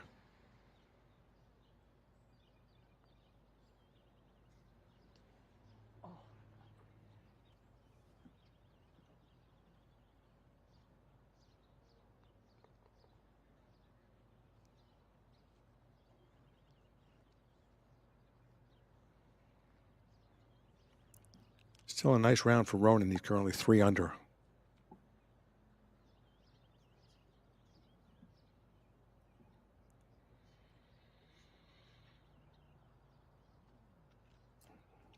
And Rocco needs to make this, then have some nervous moments to see if he'll play tomorrow.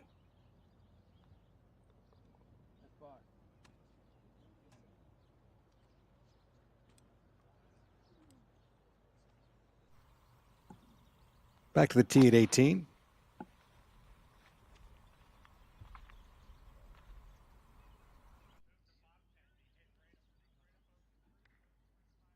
That was Reed Lotter.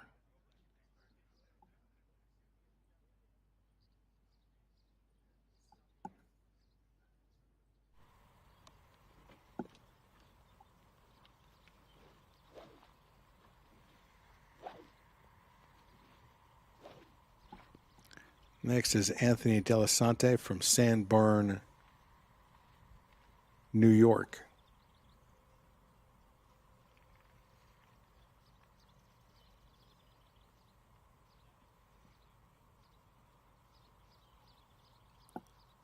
Like to take it up towards those trees, be on the left side of the fairway and get a good angle into the opening of the green. He's gone too far left, he says. He's got to watch out. There is trouble over in that direction. Very thick rough. May have bombed it past the typical landing area.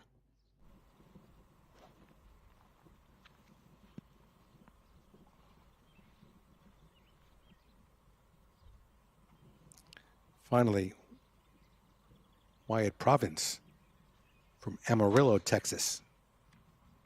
Third player in this group. Plays quickly.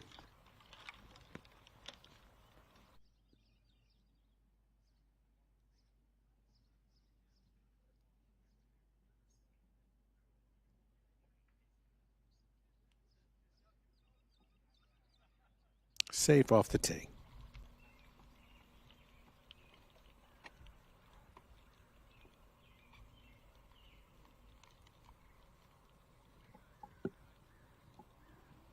Again, so many people come together to help put this event on.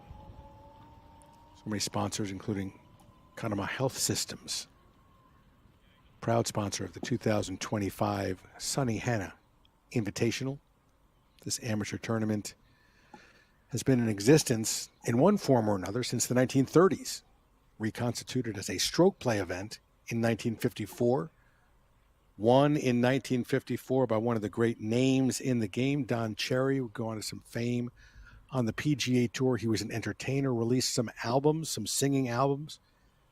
He would go play golf in a PGA Tour event during the day and then sing in the nightclubs as a paid nightclub entertainer at night. A true character in the game, Don Cherry. Throughout the years, you take a look at some big names that have won this tournament. Dick Sidoroff, Doc Updegraff. Those are some great amateur names. Bill Hindman as well. And some PGA Tour players like Leonard Thompson, Howard Twitty. 1973 saw Ben Crenshaw winning. He'd go on to a World Golf Hall of Fame career.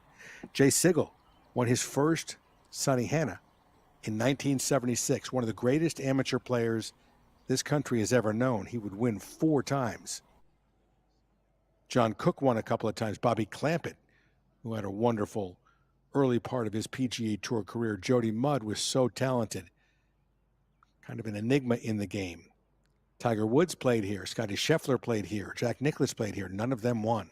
Scott Verplank did 2 times. Brad Faxon did as well. Alan Doyle, who was just a standout on the Champions Tour, won 4 times.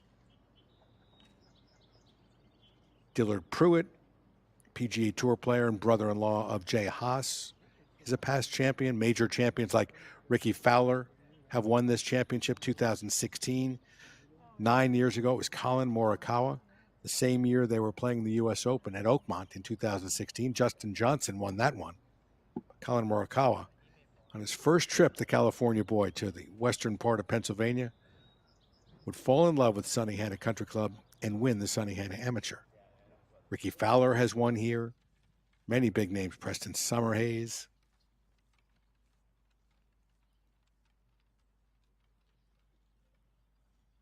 Looks like they've found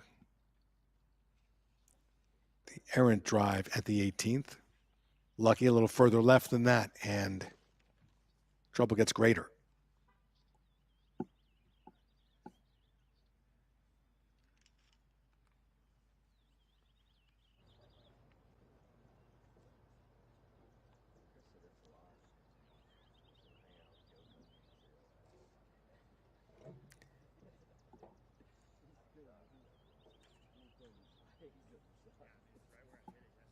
Players from the West Coast, players from the Florida area, maybe getting their first experience of true A.W. Tillinghast design and the complexities that go into this golf course and the greens.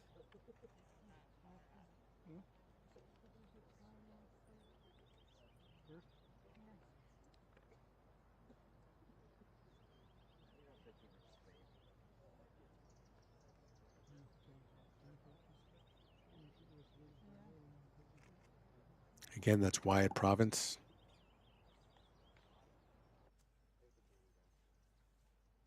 Anthony Delisante from neighboring New York.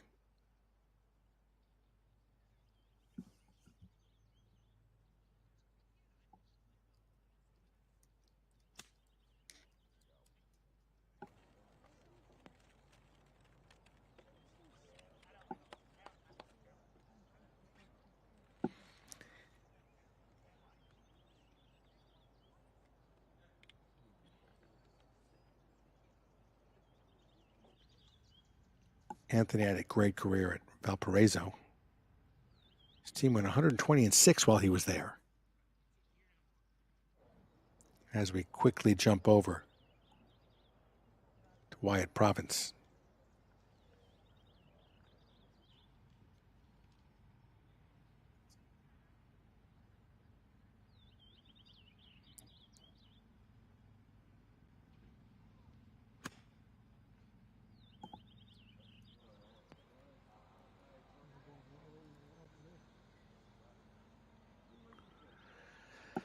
University of New Mexico golfer in the sophomore class, again out of Amarillo, Texas.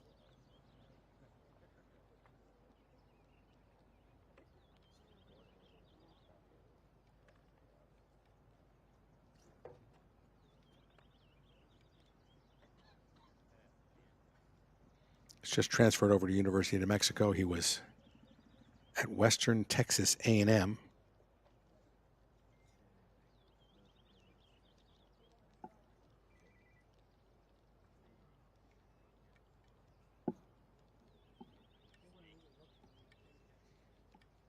Wyatt had a tremendous high school career.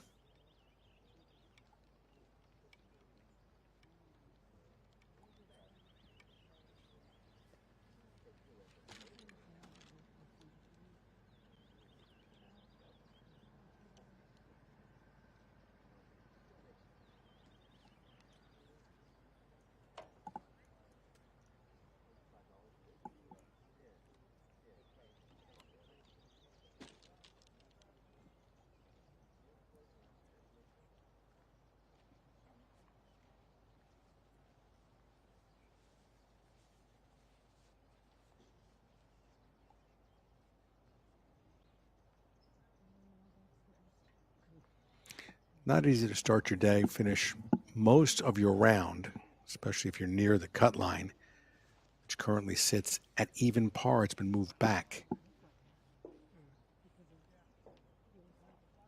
Wait around for a little more than an hour, then come back out and try and compete against some of the greatest amateur golfers in the game to make the cut or do better than that.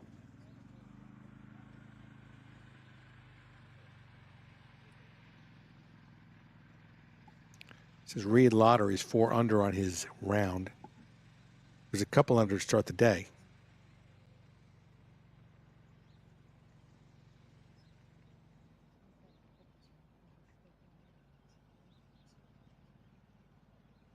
Shot 70 his first 2 rounds. Reed is at Auburn. He's a junior. All on the way.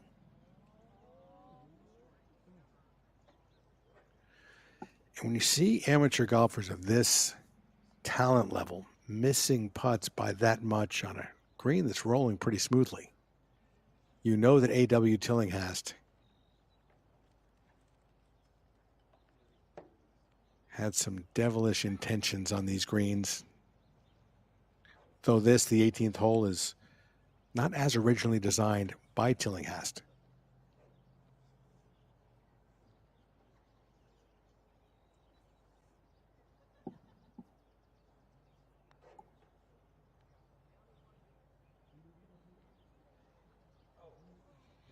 Nice read, just not enough pace there.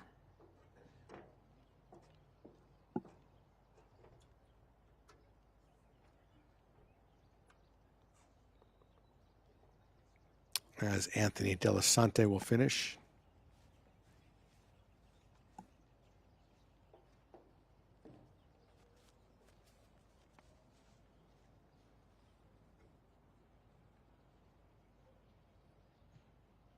One inside the cut line when he got to this 18th tee. Again, that cut line is moving. Even par to 1 over. It's even par right now.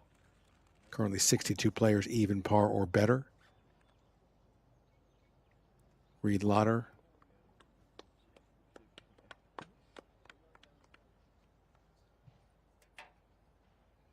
He will play the weekend.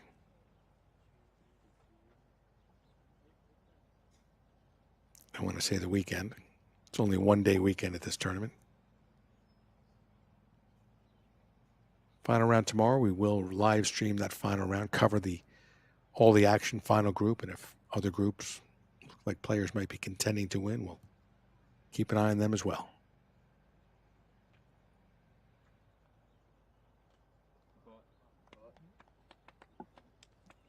Nice reaction from Wyatt Province.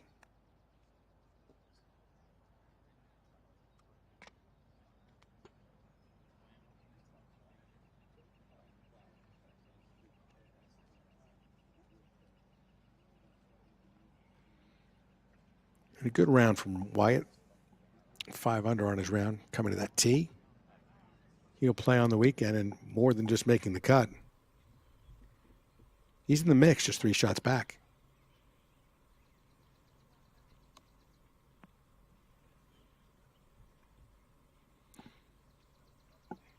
The members here at Sunnehanna Country Club, people from the community, all support this event, as do some great sponsors, including Duke LifePoint Healthcare.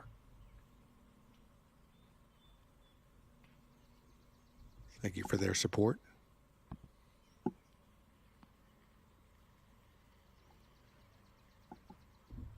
Pure Golf, that's what Colin Morikawa had to say about the Sunnehanna Amateur earlier this week when he was at Oakmont playing in the U.S. Open, trying to win the 3rd leg of the Career Slam. The man who won here just 9 years ago. Again, he's halfway to the Career Slam.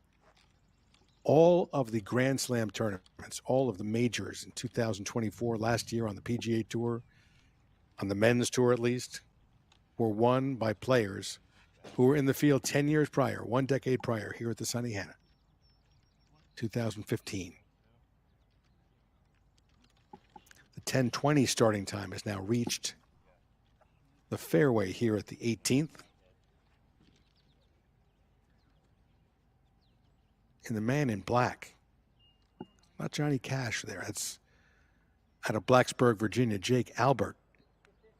Black hat, black shirt, black shorts. Looking for red numbers, though.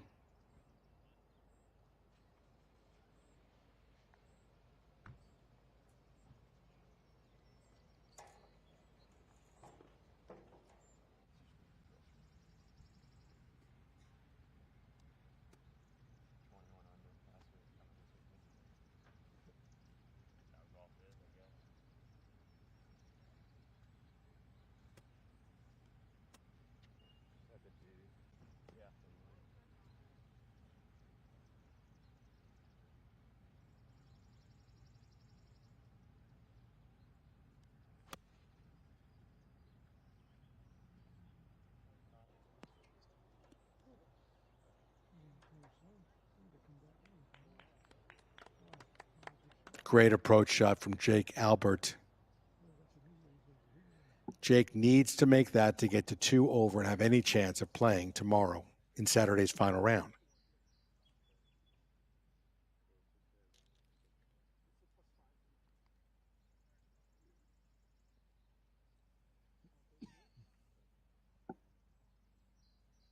This looks to be Nathan Wang from Fremont, California.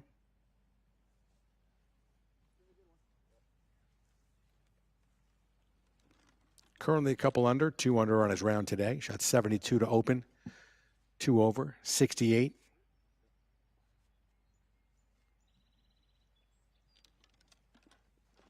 In round 2.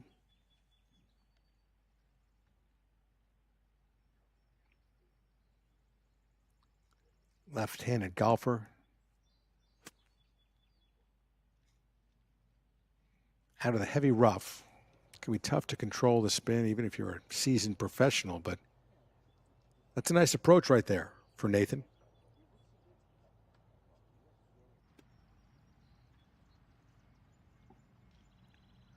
Final player to hit his approach in this group is Bruce Murphy from Johns Creek, Georgia.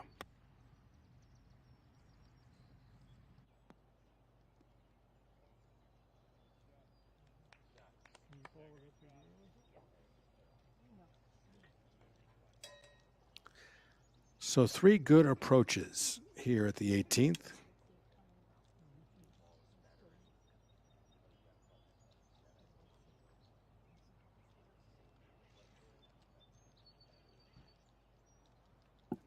Bruce having an interesting week.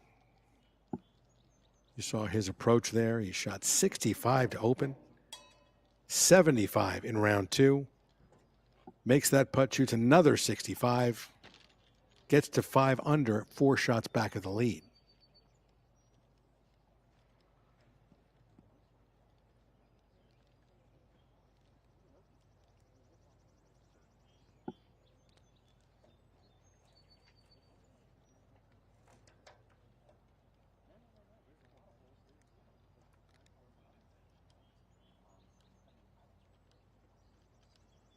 Meanwhile, the man all in black, Jake Alpert. Jake won on the AJGA. He won the Jack Burke Award.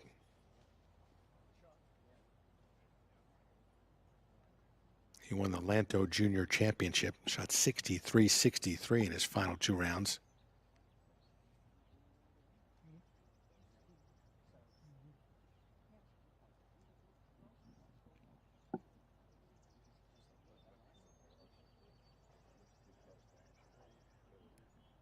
Last year, runner-up in the Junior PGA Championship, the boys division. Won the Lanto Junior twice, actually, successfully defended this year.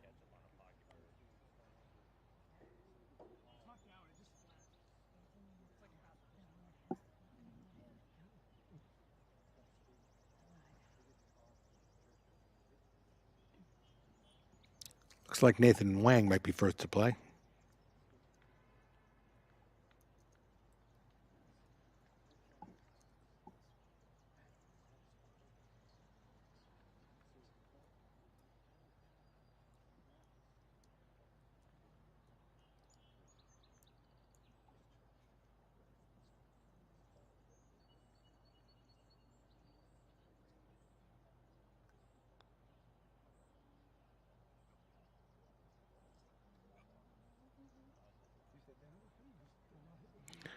Well, Nathan played at Cal for a year. Now he's at Stanford.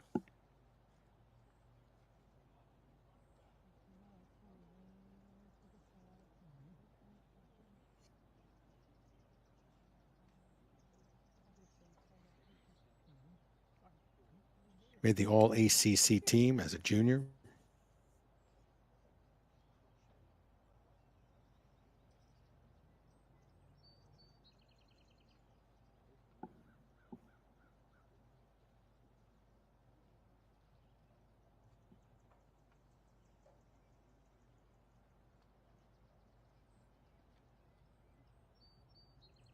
Now Bruce Murphy.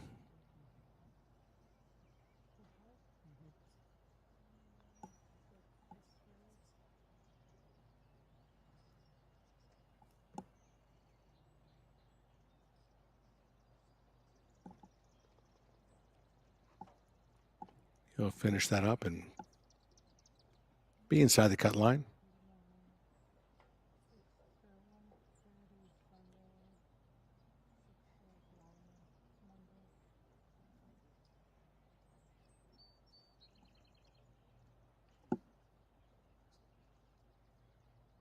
Important one here for Jake Alpert.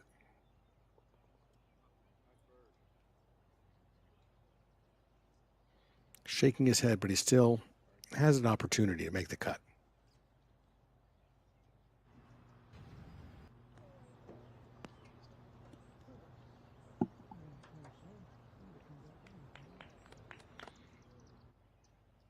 He doesn't have the benefit of knowing that the cut line moved from even to +1. He finishes +2, so a little bit of patience may pay off, may see him playing tomorrow.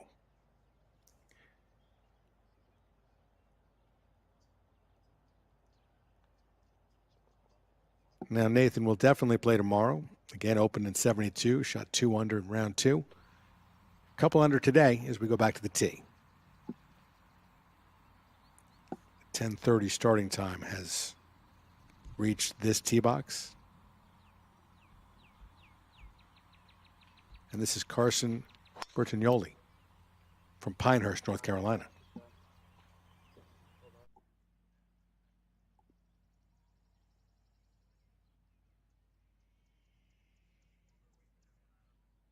Good position.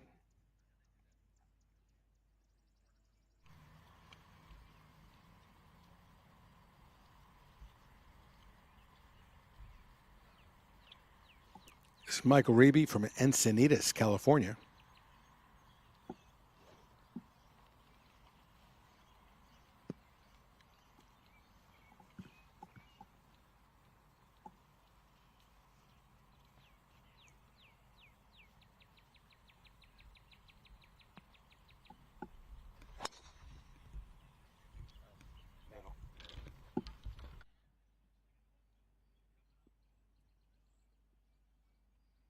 Par here will have him playing on the weekend. He's 1 under currently.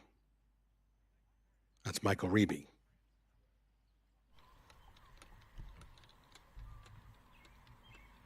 Ryder Cowan is also in this group. He is also 1 under par.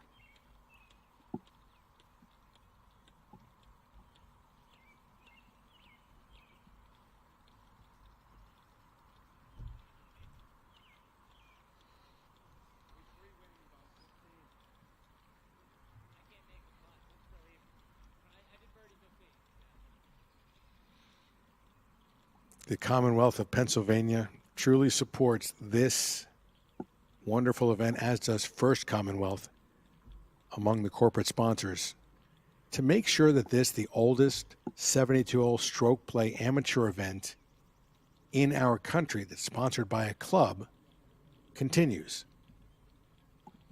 One of the most elite prizes you can win. One of the most precious and sought-after trophies in amateur golf in this country is the Sunnehanna Amateur. Been that way since the 1930s.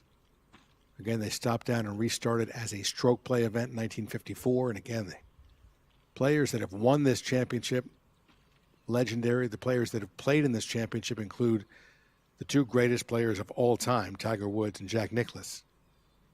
So many winners on tour came out of an amateur career that included an appearance at the Sunnehanna Amateur. And the local community just loves it when they come to town.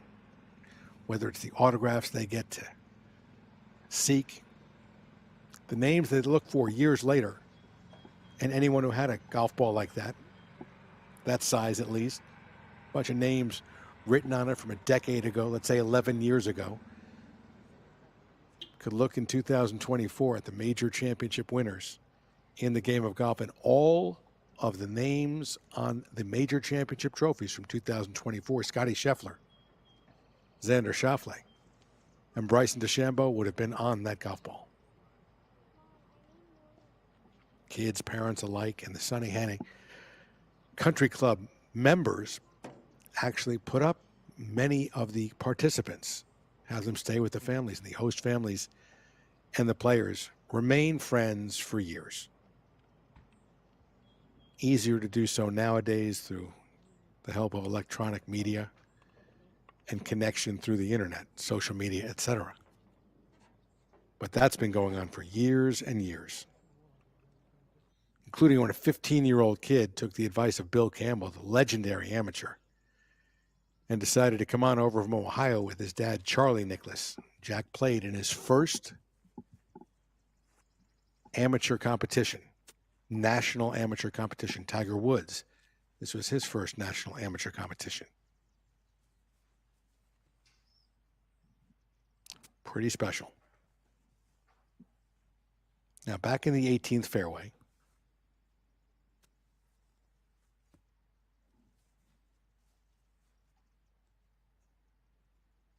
Ryder Cowan.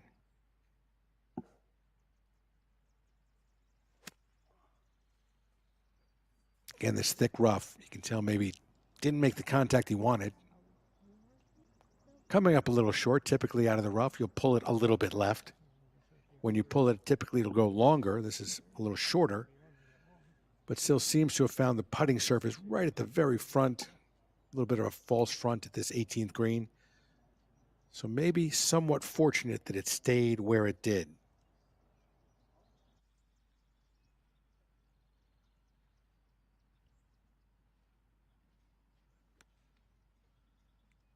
Carson Bertagnoli clearly does not like where that ball went. And long at any Tillinghast green is usually pretty tricky, pretty slick coming down the hill, but he didn't miss by much.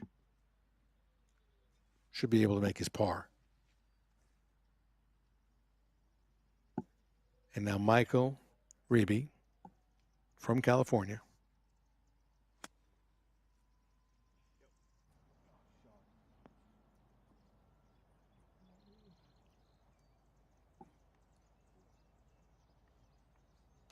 Well done on this 373-yard hole. And when you see that as an elite amateur golfer, which all of these players are, you begin thinking, okay, how am I going to take advantage of that last hole?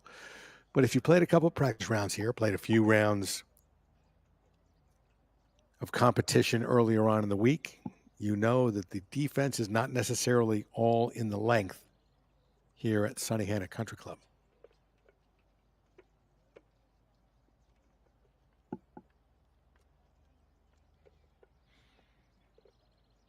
Michael Reeby recently finished runner-up in the AJGA Simplified Boys Championship at Carlton Woods at a junior event. Fourth place finish at last year's Rolex Tournament of Champions.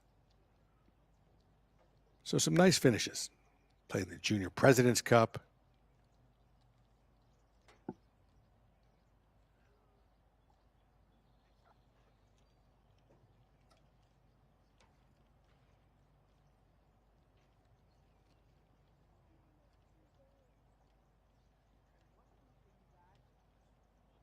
Carson Bertagnoli, not too pleased, it seems, with his positioning on the 18th green.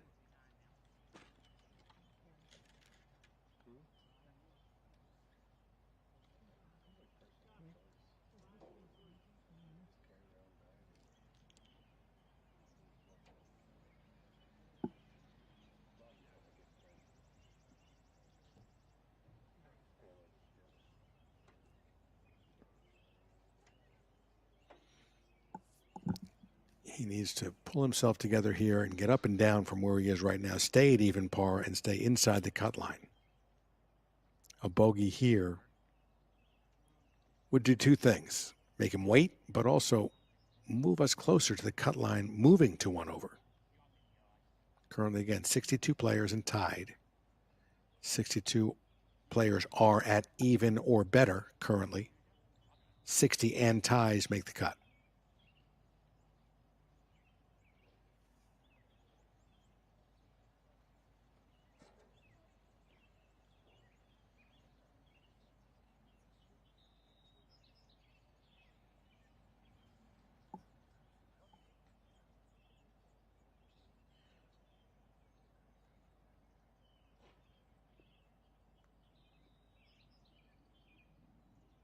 Get in.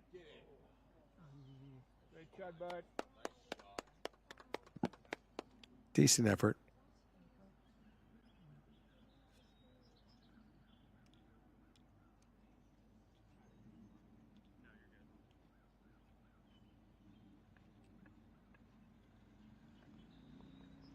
And Carson will play the weekend, but he will have a lot of ground to make up at even par currently. He is 9 shots behind the co-leaders, Tyler Watts and Adam Bresnew.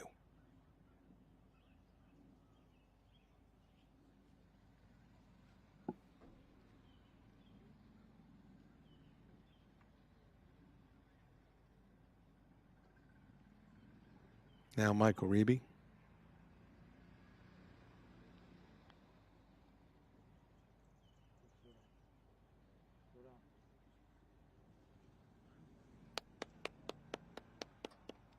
You've really got to keep an eye on these Tillinghast greens. He's one under, for the tournament.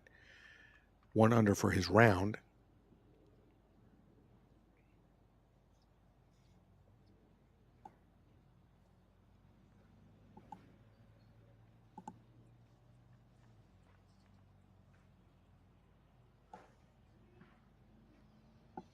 Now coming up the hill, Ryder Cowan. Like Reeby, 1 under on his round, 1 under for the tournament.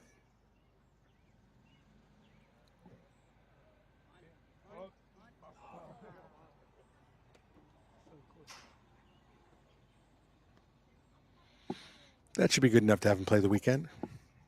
the Saturday round, that one round, the final round tomorrow.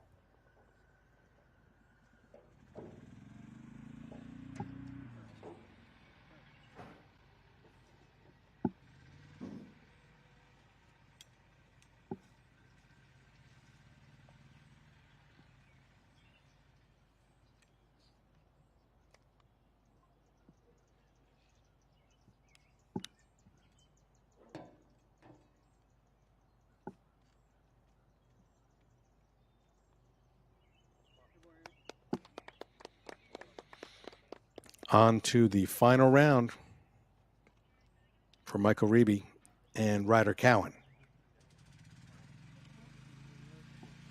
Most likely the same for their playing companion, Carson Bertagnoli.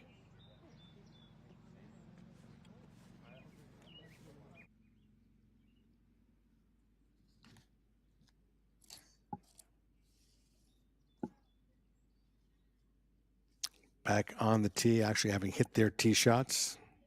10:40 starting time. Nicholas Gross, Sterling Hurd, and Parker Sands.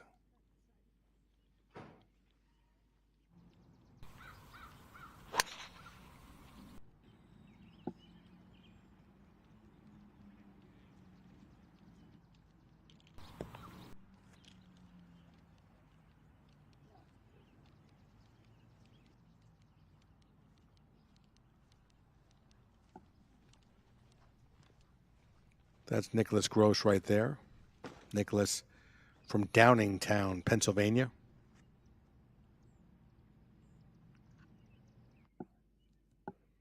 Decent position on the right side of the fairway. Over on the left side, man he's playing alongside, Sterling Hurd.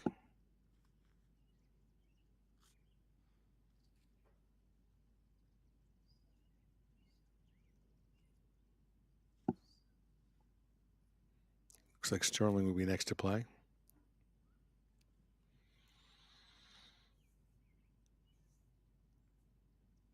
And again, so many supporters of this game have come to the Sunnehanna Amateur to support the Sunnehanna.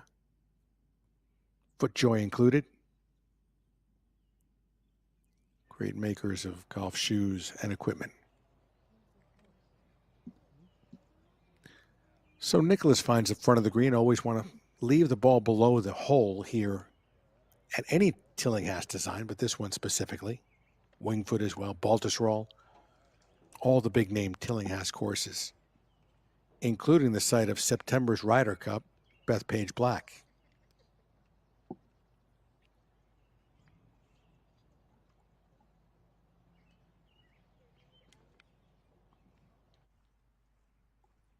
Parker Sands next to play, it looks like.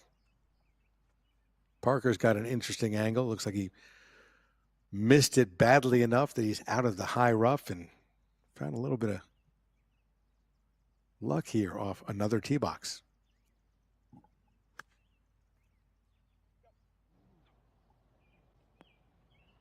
Parker from Edmond, Oklahoma.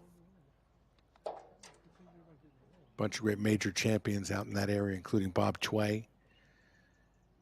They called him the Oak Tree Gang.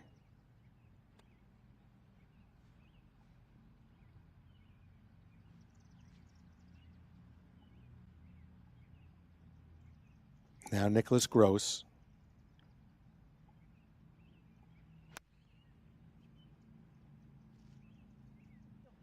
Big divot. You'll see bigger divots after a rainfall like we had.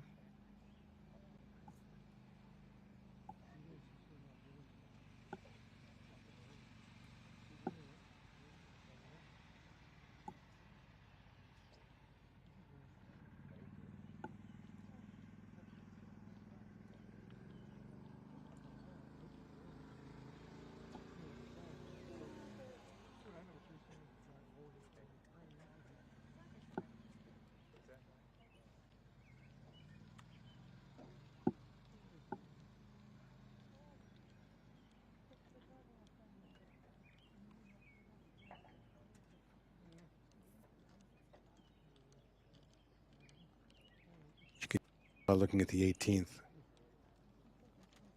Kind of the history of golf course architecture and design here in the U.S. back in the roaring 20s. Really the golden age of golf course design here in the U.S. There weren't central irrigation systems for golf courses. So golf courses played much firmer and faster. Not a lot of water. So the style of the game wasn't as much in the air. There were still a lot of ways you could get to the hole location, but didn't have to take it up in the air. You could always go on the ground.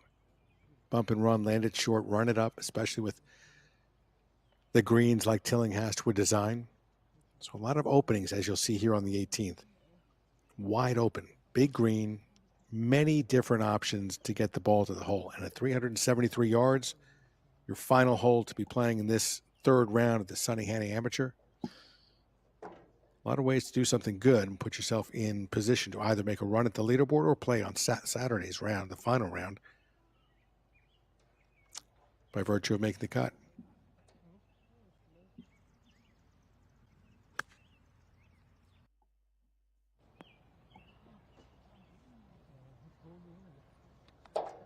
Interesting angle, performed perfectly. Nice birdie putt from pretty far out of position on the drive here at the 18th.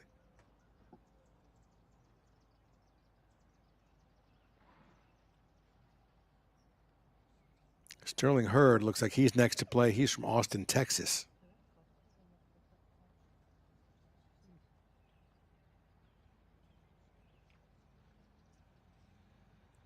Sterling's 4 under on his round today.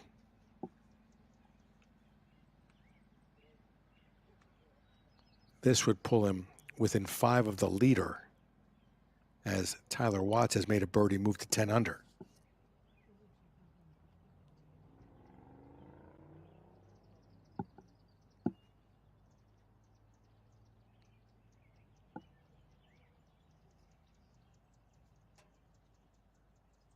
And now Parker Sands.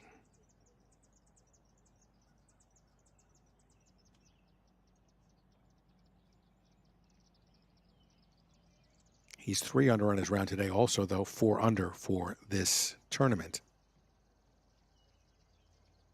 This to pull within 5.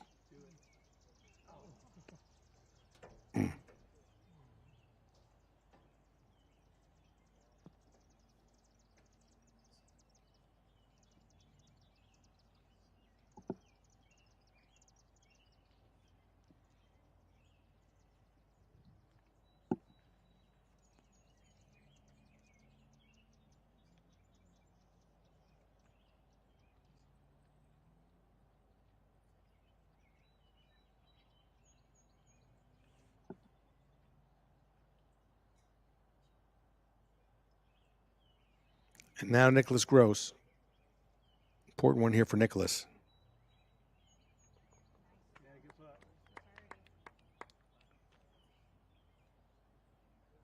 Two under par.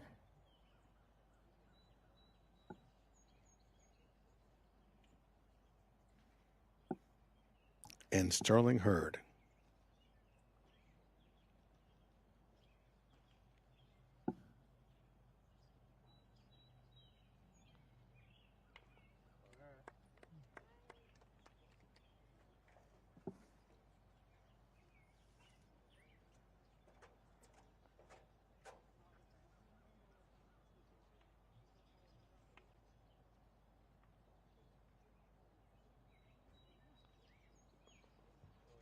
Good job, boys.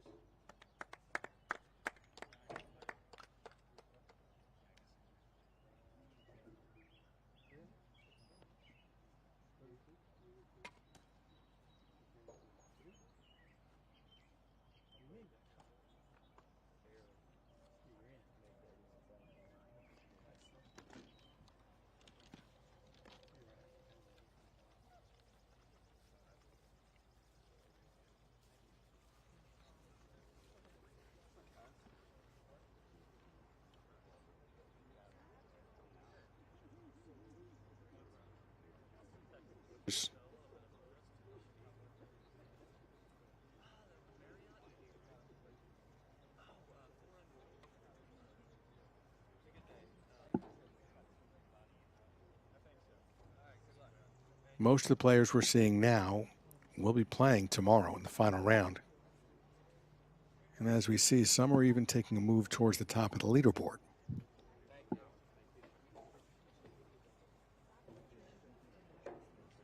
Next up, the 18th, will be the 10:50 starting time of Billy Davis, Wheaton Ennis, and Collins Trolio.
I do high school basketball and football, mostly. Golf is so tough. Get this down here, it's so marketable. It's the hardest sport to do. You know that, right? I did not know that. Oh yeah, because of ball air. Everyone will tell you it's the hardest. Huh. Yeah, that's why people sign up with us to get the experience, because it's easier. I mean, because with basketball and football, I mean, it's defined field, and the ball is easy. Yeah, I'm having a blast. This is fun.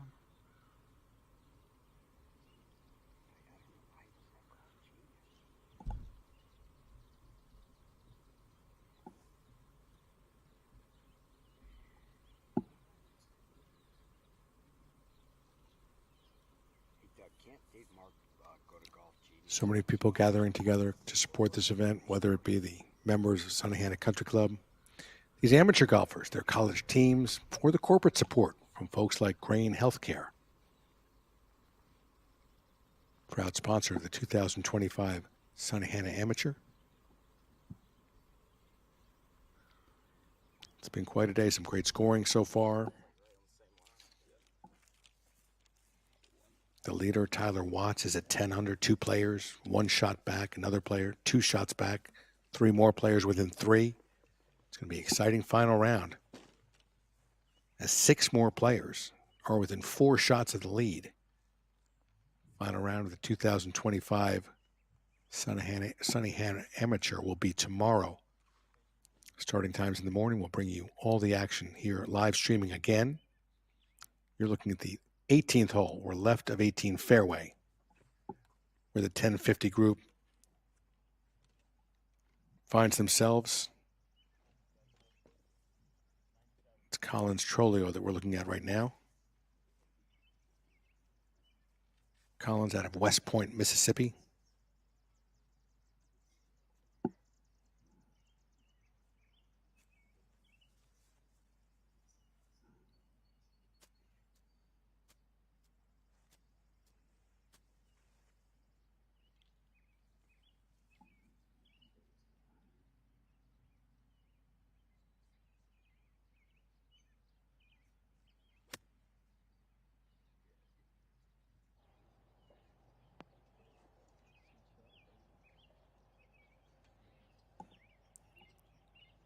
Sophomore playing for Ole Miss on their golf team.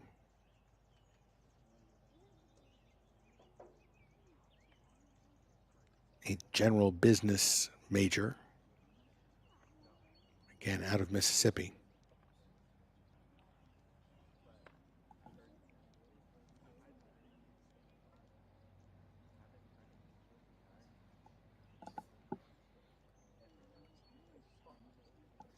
Collins in the field with his brother, Cohen. Cohen is 6 under currently. 1 over on his round, but a 64 yesterday helped him.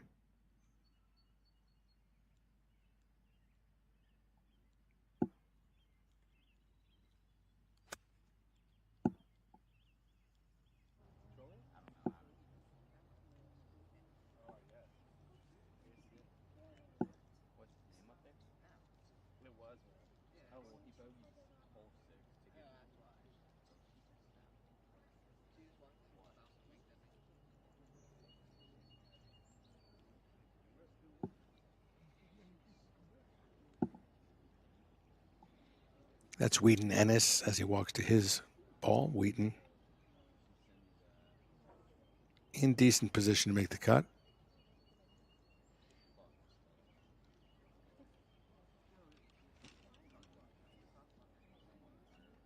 And do better than that. He's 4 under on his round. 1 hole remaining. A birdie here can pull him within 4 of the leader, Tyler Watts.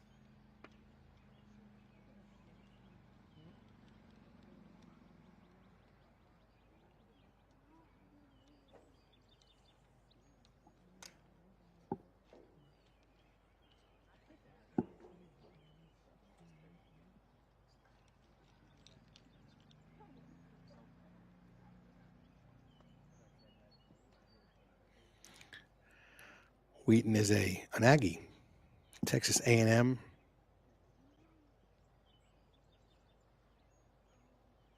He's a freshman.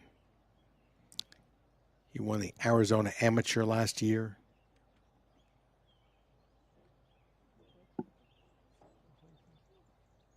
Freshman of the week at the beginning of the season, back in September.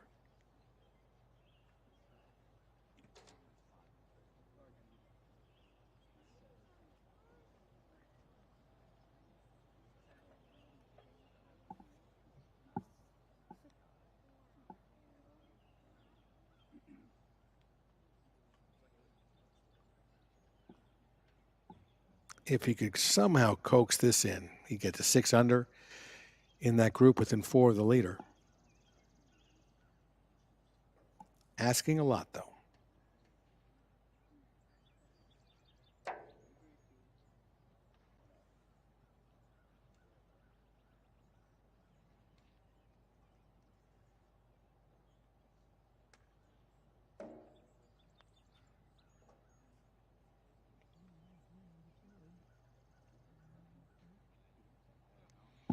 That was well done.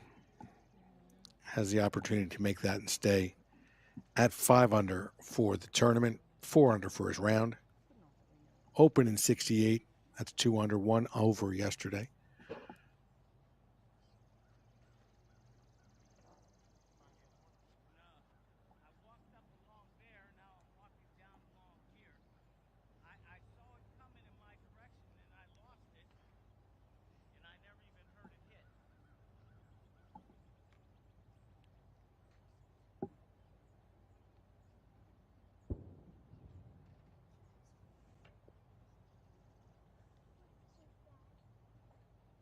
Collins Trolio. Currently 3 over, 4 over for the day's round. He'll stay there, shoot a 74. And get to go out and watch his brother tomorrow. Brother near the top of the leaderboard. We'll see him in a bit. Cohen Trolio.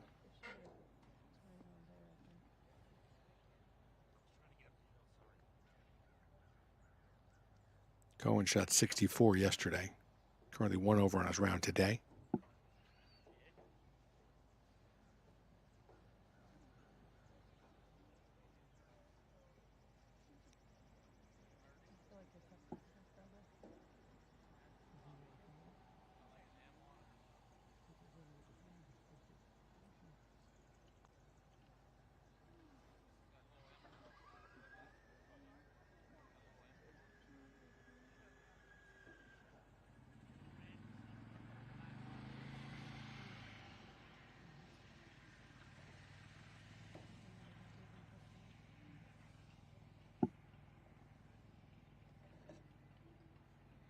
Now Wheaton Ennis from Eagle, Idaho.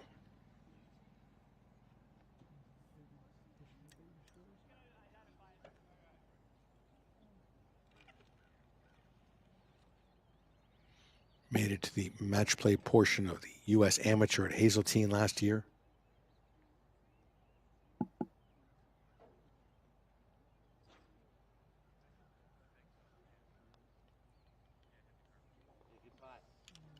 Well done. That's an easy putt to misread. In good position to compete for this title tomorrow, Wheaton Ennis.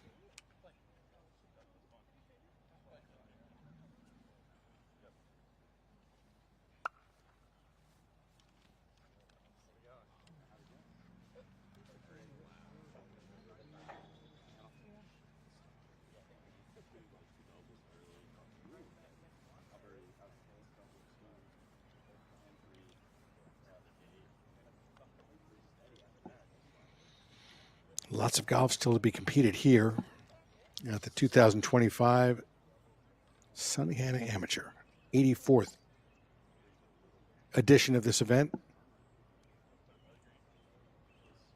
Up next, the 11 o'clock starting time, Christian Pardue, Mesa Falur, and Joshua Bai. We saw a weather delay today of a little more than an hour. Lightning, then heavy rain, then these young amateurs were ready to go on out and resume their competition.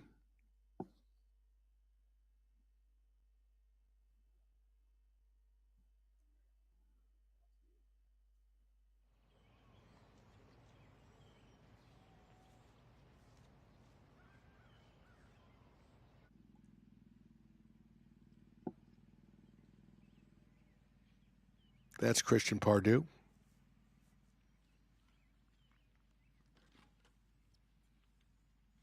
Christian out of Arlington, Tennessee.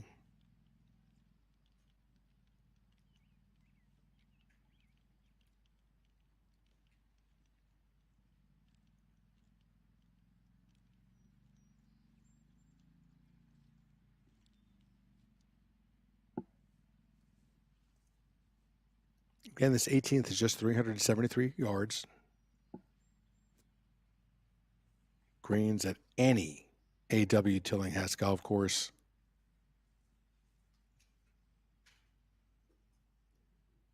Must be navigated and understood, really, before you can score.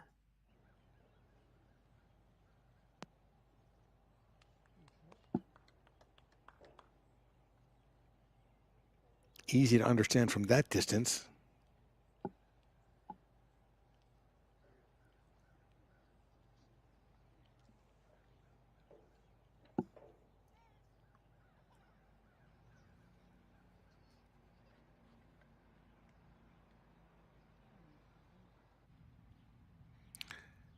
Looks like Joshua Bai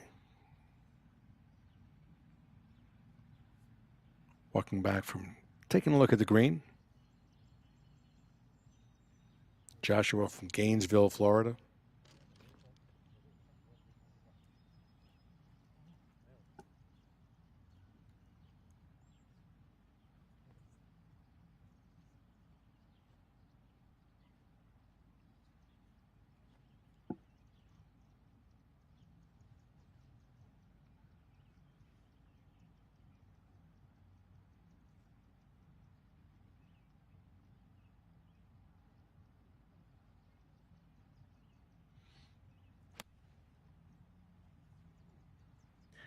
Played in the New Zealand Open earlier on in the year.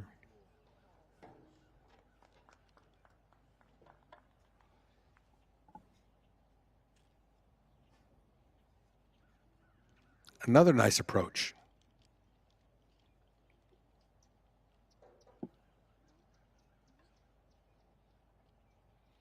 Great position in the fairway right now for Christian Pardue.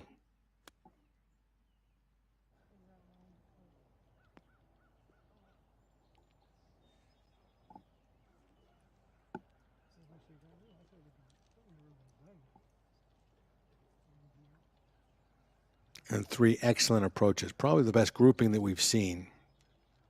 Scratch that. Definitely the best grouping we've seen out of a threesome playing here today. All will have birdie putts.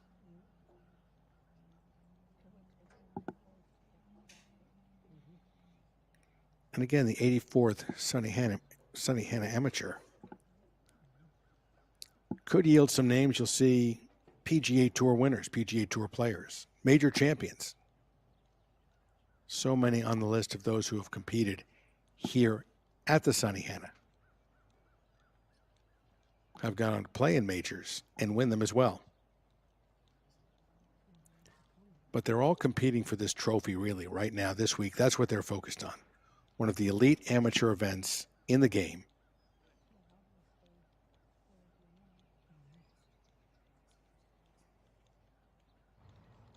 A quick look at where things stand right now. Pick your favorite player. Hopefully they're on this leaderboard.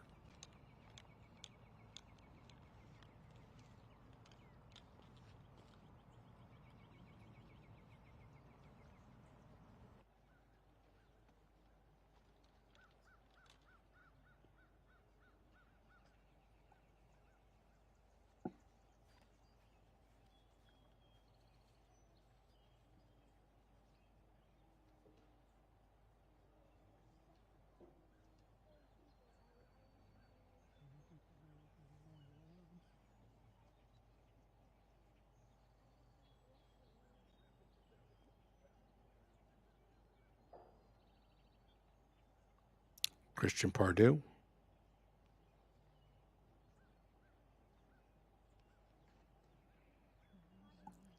At 1 under, he's inside the cut. Currently 63 players at even or better.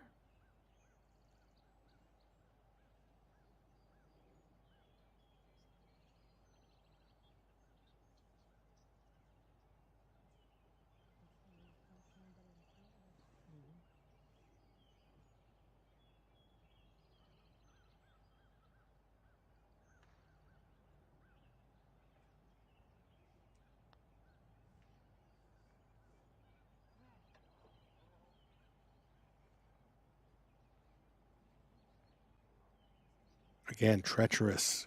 Tillinghast greens difficult to read. Frustrating some of the best amateur golfers in the game.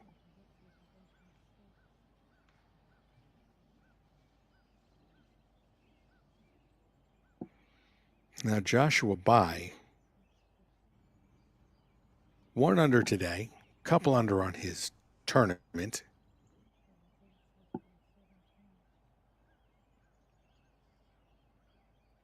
Will play tomorrow, but will he be 1 shot closer to the top?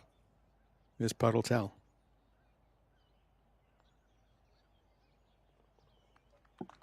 Nice birdie.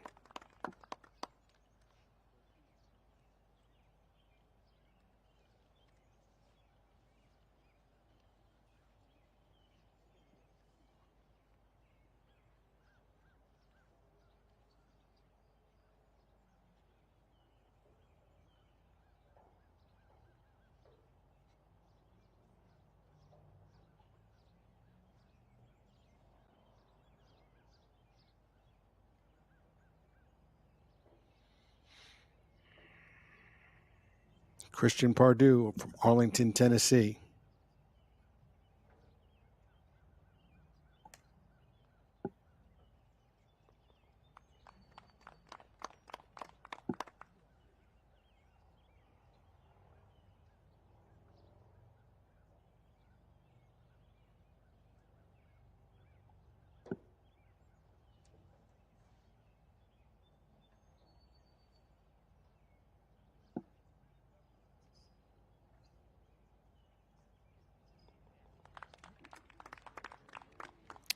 And Mesa Falor makes that putt. Tremendous competition so far for him. 6 under on his round today. Just 3 off the lead. Back to the fairway. The 11:10 starting time. This is Harry Takis.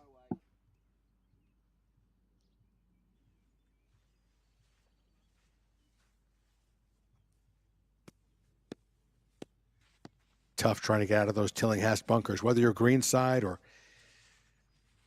off the tee with your second shot in, your approaches, any Tillinghast bunker, fairway or otherwise, difficult. They're hazards for a reason.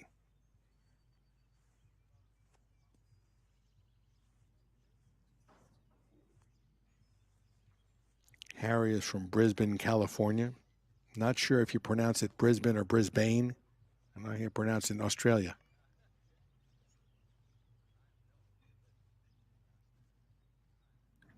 He's playing alongside Matthew Kress and Logan Riley.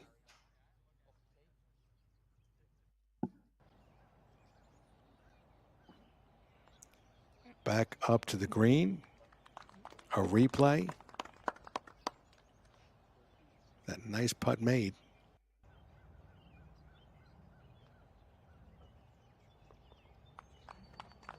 A couple of them from that group.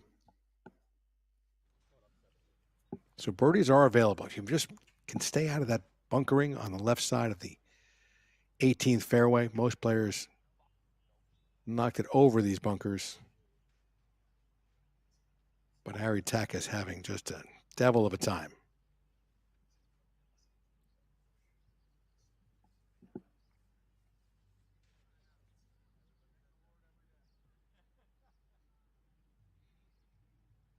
He's currently a couple under, hitting his third shot now to the par 4.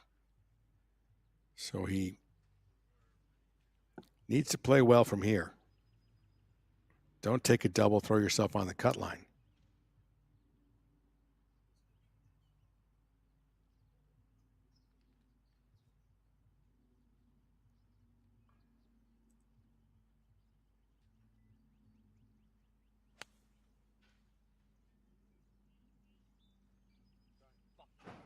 Able to advance it, but he's got a lot of work in front of him.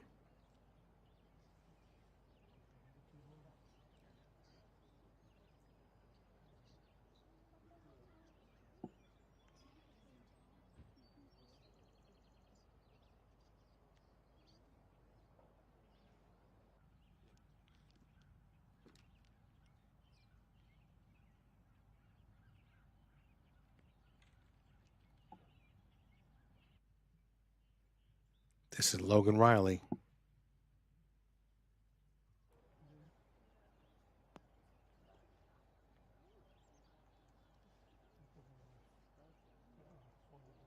Logan 4 under on his round. Excuse me, 4 under total, 3 under on his round. Just 6 shots back.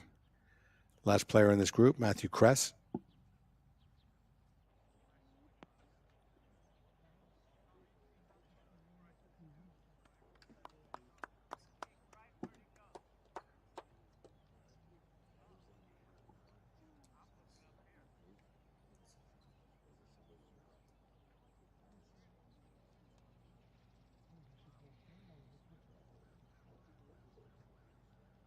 Final group will approach the 18th, or this group, excuse me, approaching the 18th, and not all of them are up on the green because we have Mr. Harry Takis with now his 4th shot.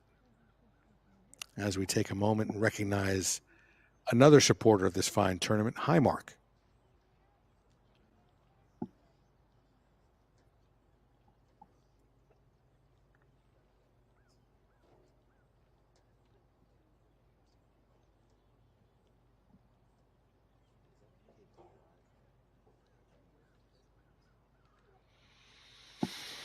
Good move here for Harry. Take some time, walk up, slow things down a little bit.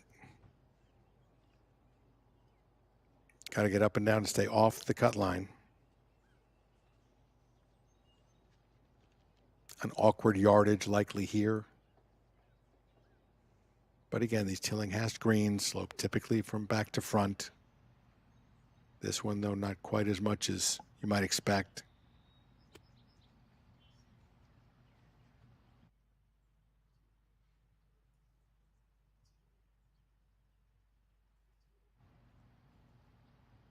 Ten paces behind the green, so you can throw it back there. There'll be some spin on this one.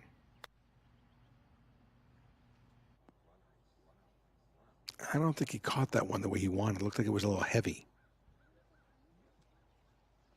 Ends up okay, still below the hole.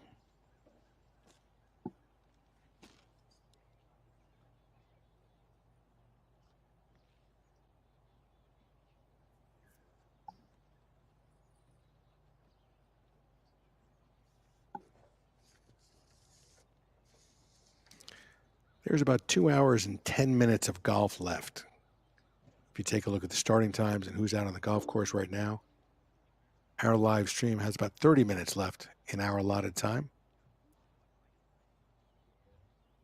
We'll bring you all of those who are looking to try and make the cut, those who are moving towards the top of the leaderboard. And at the top of the leaderboard, again, is Tyler Watts at 10 under. A couple players one shot back. A couple players one behind them. There's the leaderboard as it stands right now. Those two at -8 have become one at -8. So, again, tight competition here in southwestern Pennsylvania. Ooh, nice putt right there. Does not drop.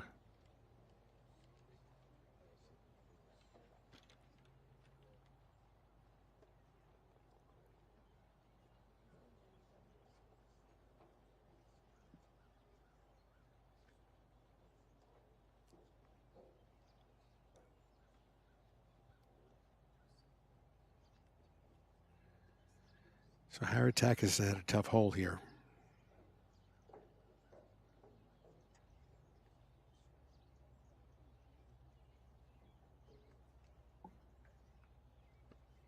Playing pretty well this week, Harry has.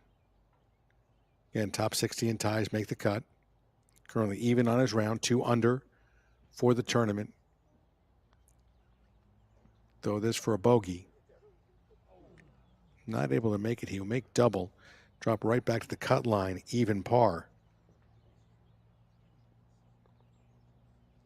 63 players currently at even par or better. It's not going to move to 1 under.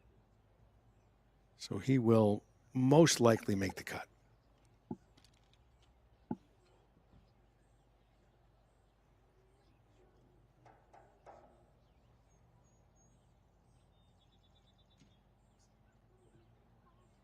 Matthew Kress from Saratoga, California.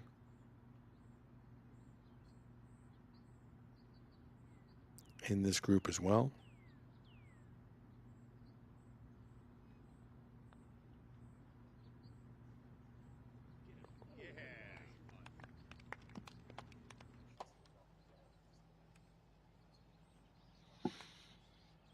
Nice day for Matthew. 5 under on his round. 6 under for the tournament. He's one of those players 4 shots back and really in the mix for this title tomorrow, because anything can happen in these amateur tournaments. Especially at this level of amateur play, people can shoot deep numbers. Whole locations will be set up for Saturday, championship Saturday tomorrow.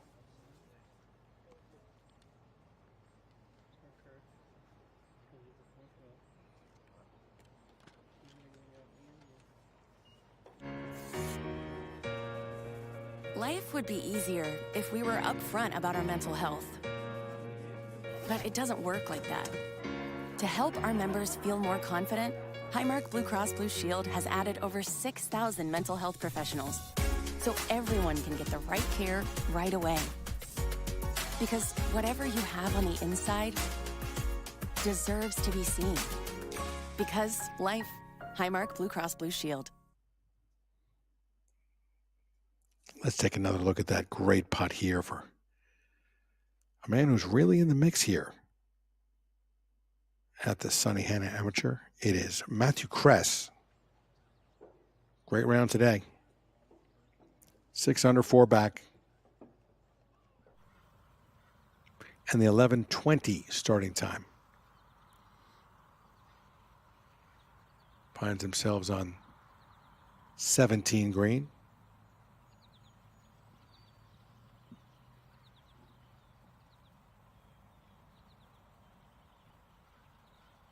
Just a great setup here in southwestern Pennsylvania. Again, less than 50 miles from this week's U.S. Open site. But golf is supported all over the state of Pennsylvania by many fine companies, including McEnany Brothers Incorporated, sponsors of the 2025 Sunnehanna Amateur.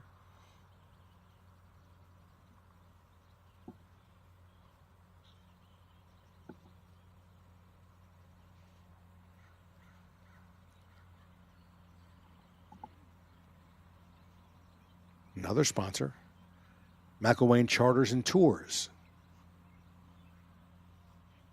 helping support this amateur tournament, which has been ongoing. It's 84th edition. Since just after the Roaring Twenties, only about a decade after they started this club 100 years ago. Started out as a match play event, was known then as the Sunnehanna Invitational. Took a couple of years off, World War II, reconstituted in 1954 as the Sunnehanna Invitational, Amateur, which has been one of the great amateur tournaments in this country for more than 3/4 of a decade as we look at the 18th. Most players really very easily able to fly those bunkers on the left. Not a usual Tillinghast design, though it was redone from Tillinghast's initial vision. Usually AW would have bunkering on the left side of a fairway as we take a look at that green and all kinds of swales and moves. Even if you have the green reading book, AW Tillinghast, such a genius at making you learn the greens before you end up conquering the greens. 373 yards. This 18th. Hole located back left. It's 37 paces deep, the green is. The hole is located 27 paces on, about 3/4 of the way to the back of the green. 7 paces from the left side.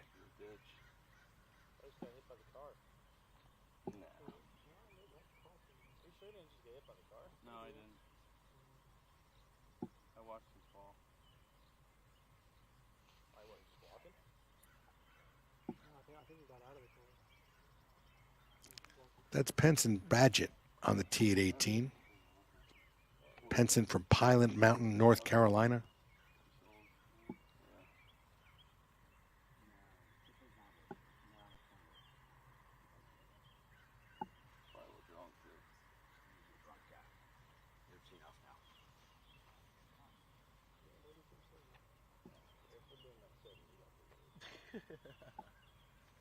And he's ready to play.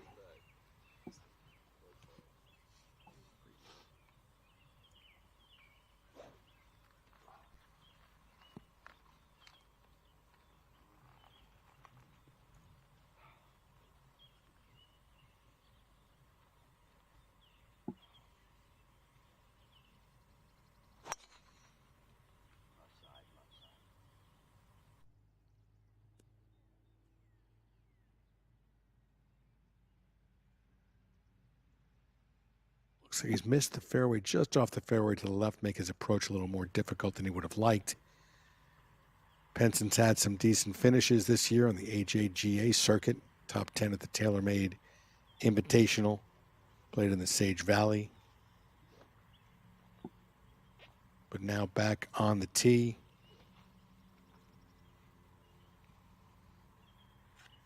Jake Birdwell from Blaine, Minnesota. Just outside of Minneapolis.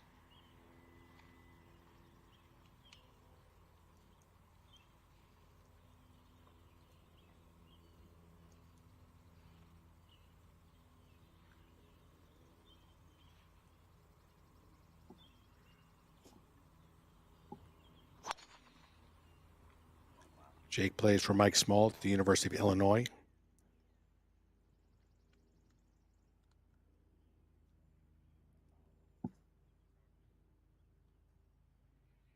Tricky place to miss that tee ball. Has some shots to spare to the cut line, but you know he'd like to where he is right now at 5 under. They can move more toward the top of the leaderboard.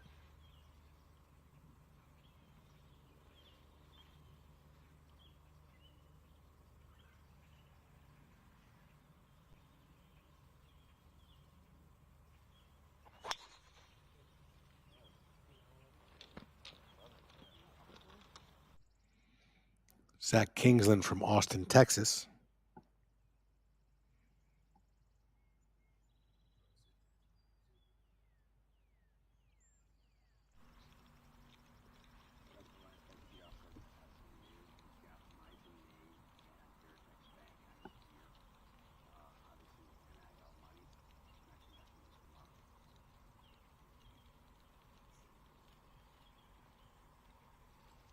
No, I just took a picture. No, I took a picture.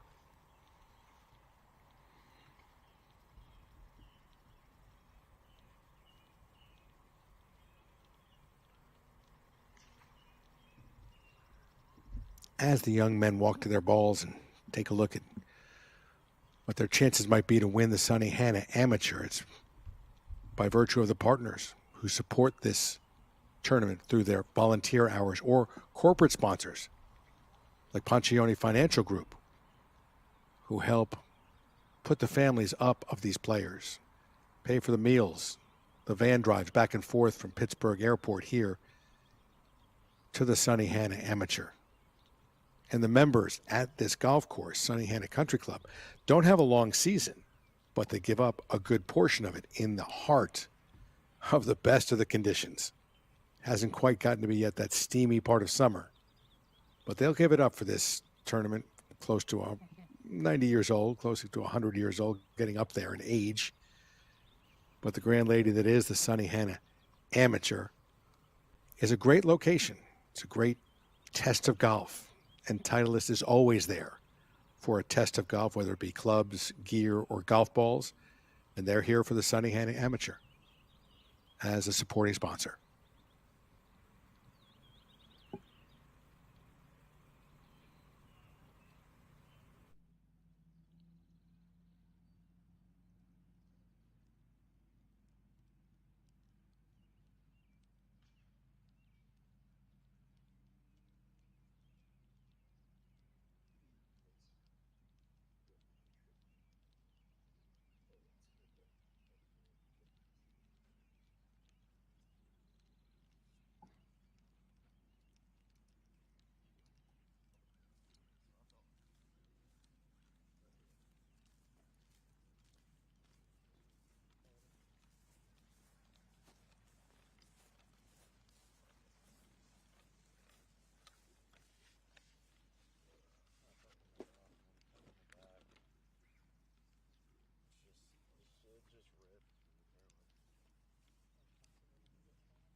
From the left side of the 18th fairway,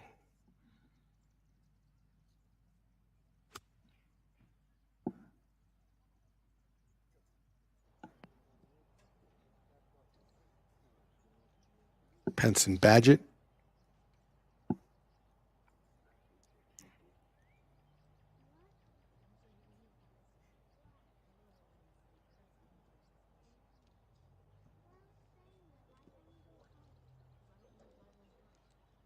Jake Birdwell takes a look at the whole location.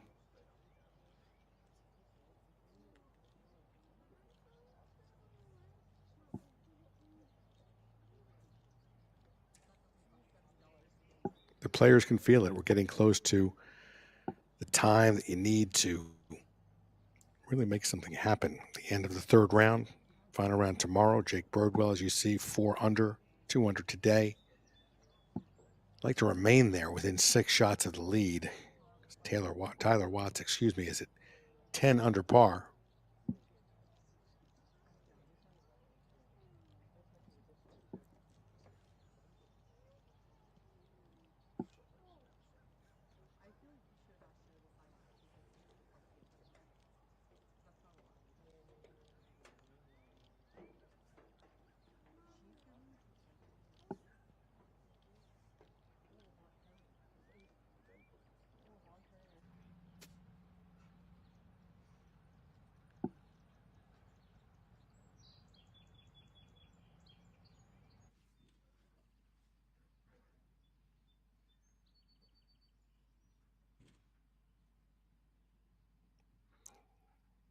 Jake was on the all Big Ten freshman team. This is not Jake, though. Jake getting ready for his shot.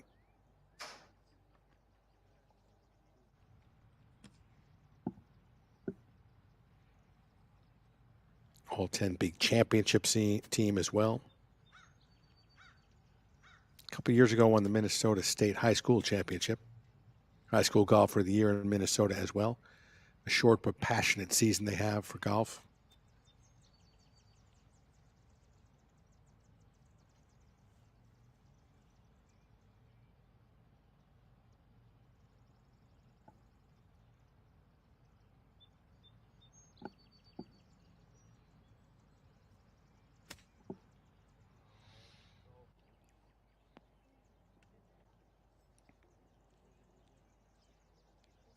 Would like to be a little closer than that. Jake's low round of his freshman campaign for University of Illinois, where he played for Mike Small, was 68.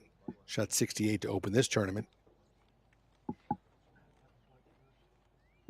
If he makes that putt, he'll shoot 68 again today. Finish 4 under, 6 back. Not a bad place to be for a young man of his age, growing into his game.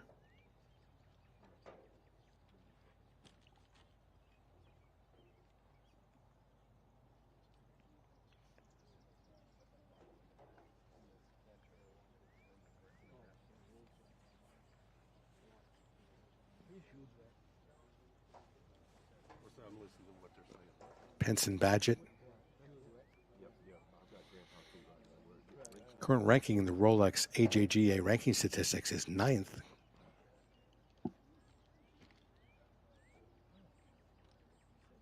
Will graduate high school next year.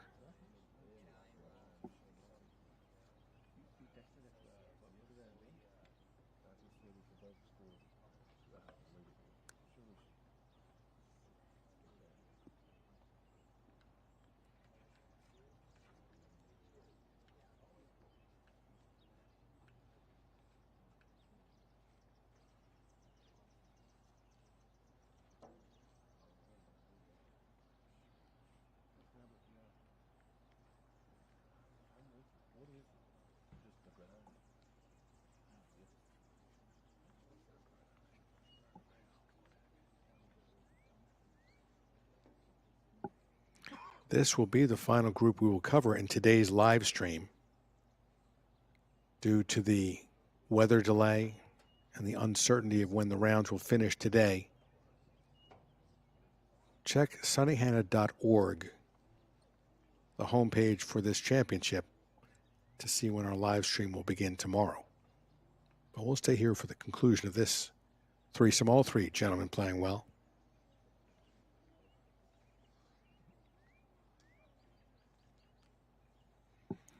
Benson's 1 under on his round. 3 under for the tournament. Can join Mr. Birdwell if he can make this putt. But again, a putt of that length on a Tillinghast green, even these great amateur players can find themselves 2 or 3 feet offline. It's one thing when you see differing green speeds and things of that nature from event to event. You can see players not quite get a sense of the pace. So they might wind up 3 feet long, 3 feet short, but 3 feet wide at this level of competition is unusual. It doesn't speak to the player's talent, but more to the difficulty of a Tillinghast green. If you played Wingfoot, Bethpage, San Francisco Golf, Chicago Golf Club, Baltusrol, Quaker Ridge, Sunnehanna, you'll know it's tough to deal with a Tillinghast green. Next up is Jake Birdwell for his par.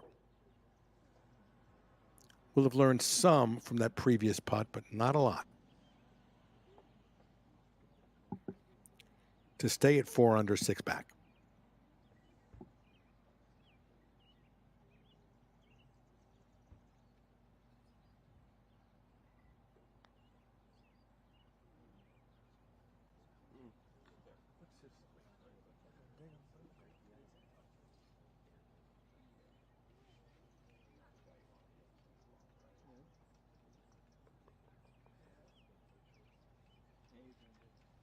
Fighting Illini will be well represented tomorrow, Birdwell being one of them.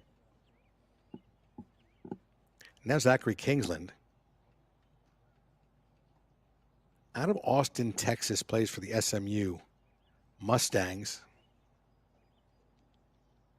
He's a junior at SMU.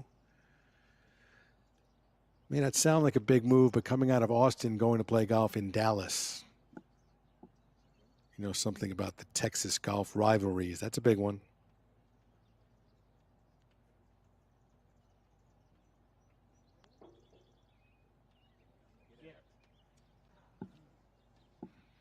Again, difficult to get a Tillinghast breaking green to give you the look you want, the result you want. Still, he finishes 1 under, well inside the cut line. 1 over on today's round. Projected cut again, 64 players at even or better. Low 60 in ties will play the final round. You can watch once play concludes to see what that cut line ends up being later on this evening at sunnehanna.org.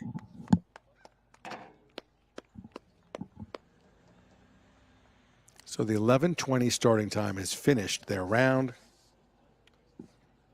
There's currently 2 hours of golf remaining, 2 hours of starting time still out on the golf course. The way things currently stand is just as you see it here. The leaderboard behind the 18th has Watts at the top. Tyler leading by a shot. A couple of players just 1 back. 2 more just 1 behind them. 3 players 3 back. And there's a bigger crowd at 6 under than that shot might indicate. Those are the top 2 players on the leaderboard at 6 under. But there are another 3 behind them. So currently inside of 4 shots of the lead, you find yourself with 16 golfers. So wide open tomorrow. It'll be a softer Sunnehanna Country Club. But these scenes will continue. Players signing golf balls and other memorabilia for youngsters who a decade from now might be seeing them win major championships, like as I mentioned earlier on today. Last year's major championships were won by 3 players, Bryson DeChambeau, Scotty Scheffler, and Xander Schauffele, who all competed together in the 2014 Sunnehanna Amateur. It's really remarkable that an amateur tournament, one run by a club that was begun back in the day when there were no amateur 72-hole stroke play events. But Sunnehanna Country Club decided they were going to put together that type of an event and celebrate the game of golf. And that's what they've been doing now for 3/4 of a century in this iteration, more than 100 years at the club. We've run out of our allotted time here in our live 3rd round live stream of the Sunnehanna Invitational, the Sunnehanna Amateur. The previous iteration was the Invitational. But the competition still continues. Players still trying to make the cut. The cut line looks like it'll stay at even par. And all those 64 or so players tomorrow will vie for one of the most important and prestigious titles in the amateur game anywhere in the world. An elite event to be sure. A wonderful host club caring about not just the players who are involved in this competition, but also about the community that it represents. We'll see you tomorrow on our live stream. Again, please log on to sunnehanna.org to find out how things end up today, what the cut might be, and when our live stream will start tomorrow. We'll see you then.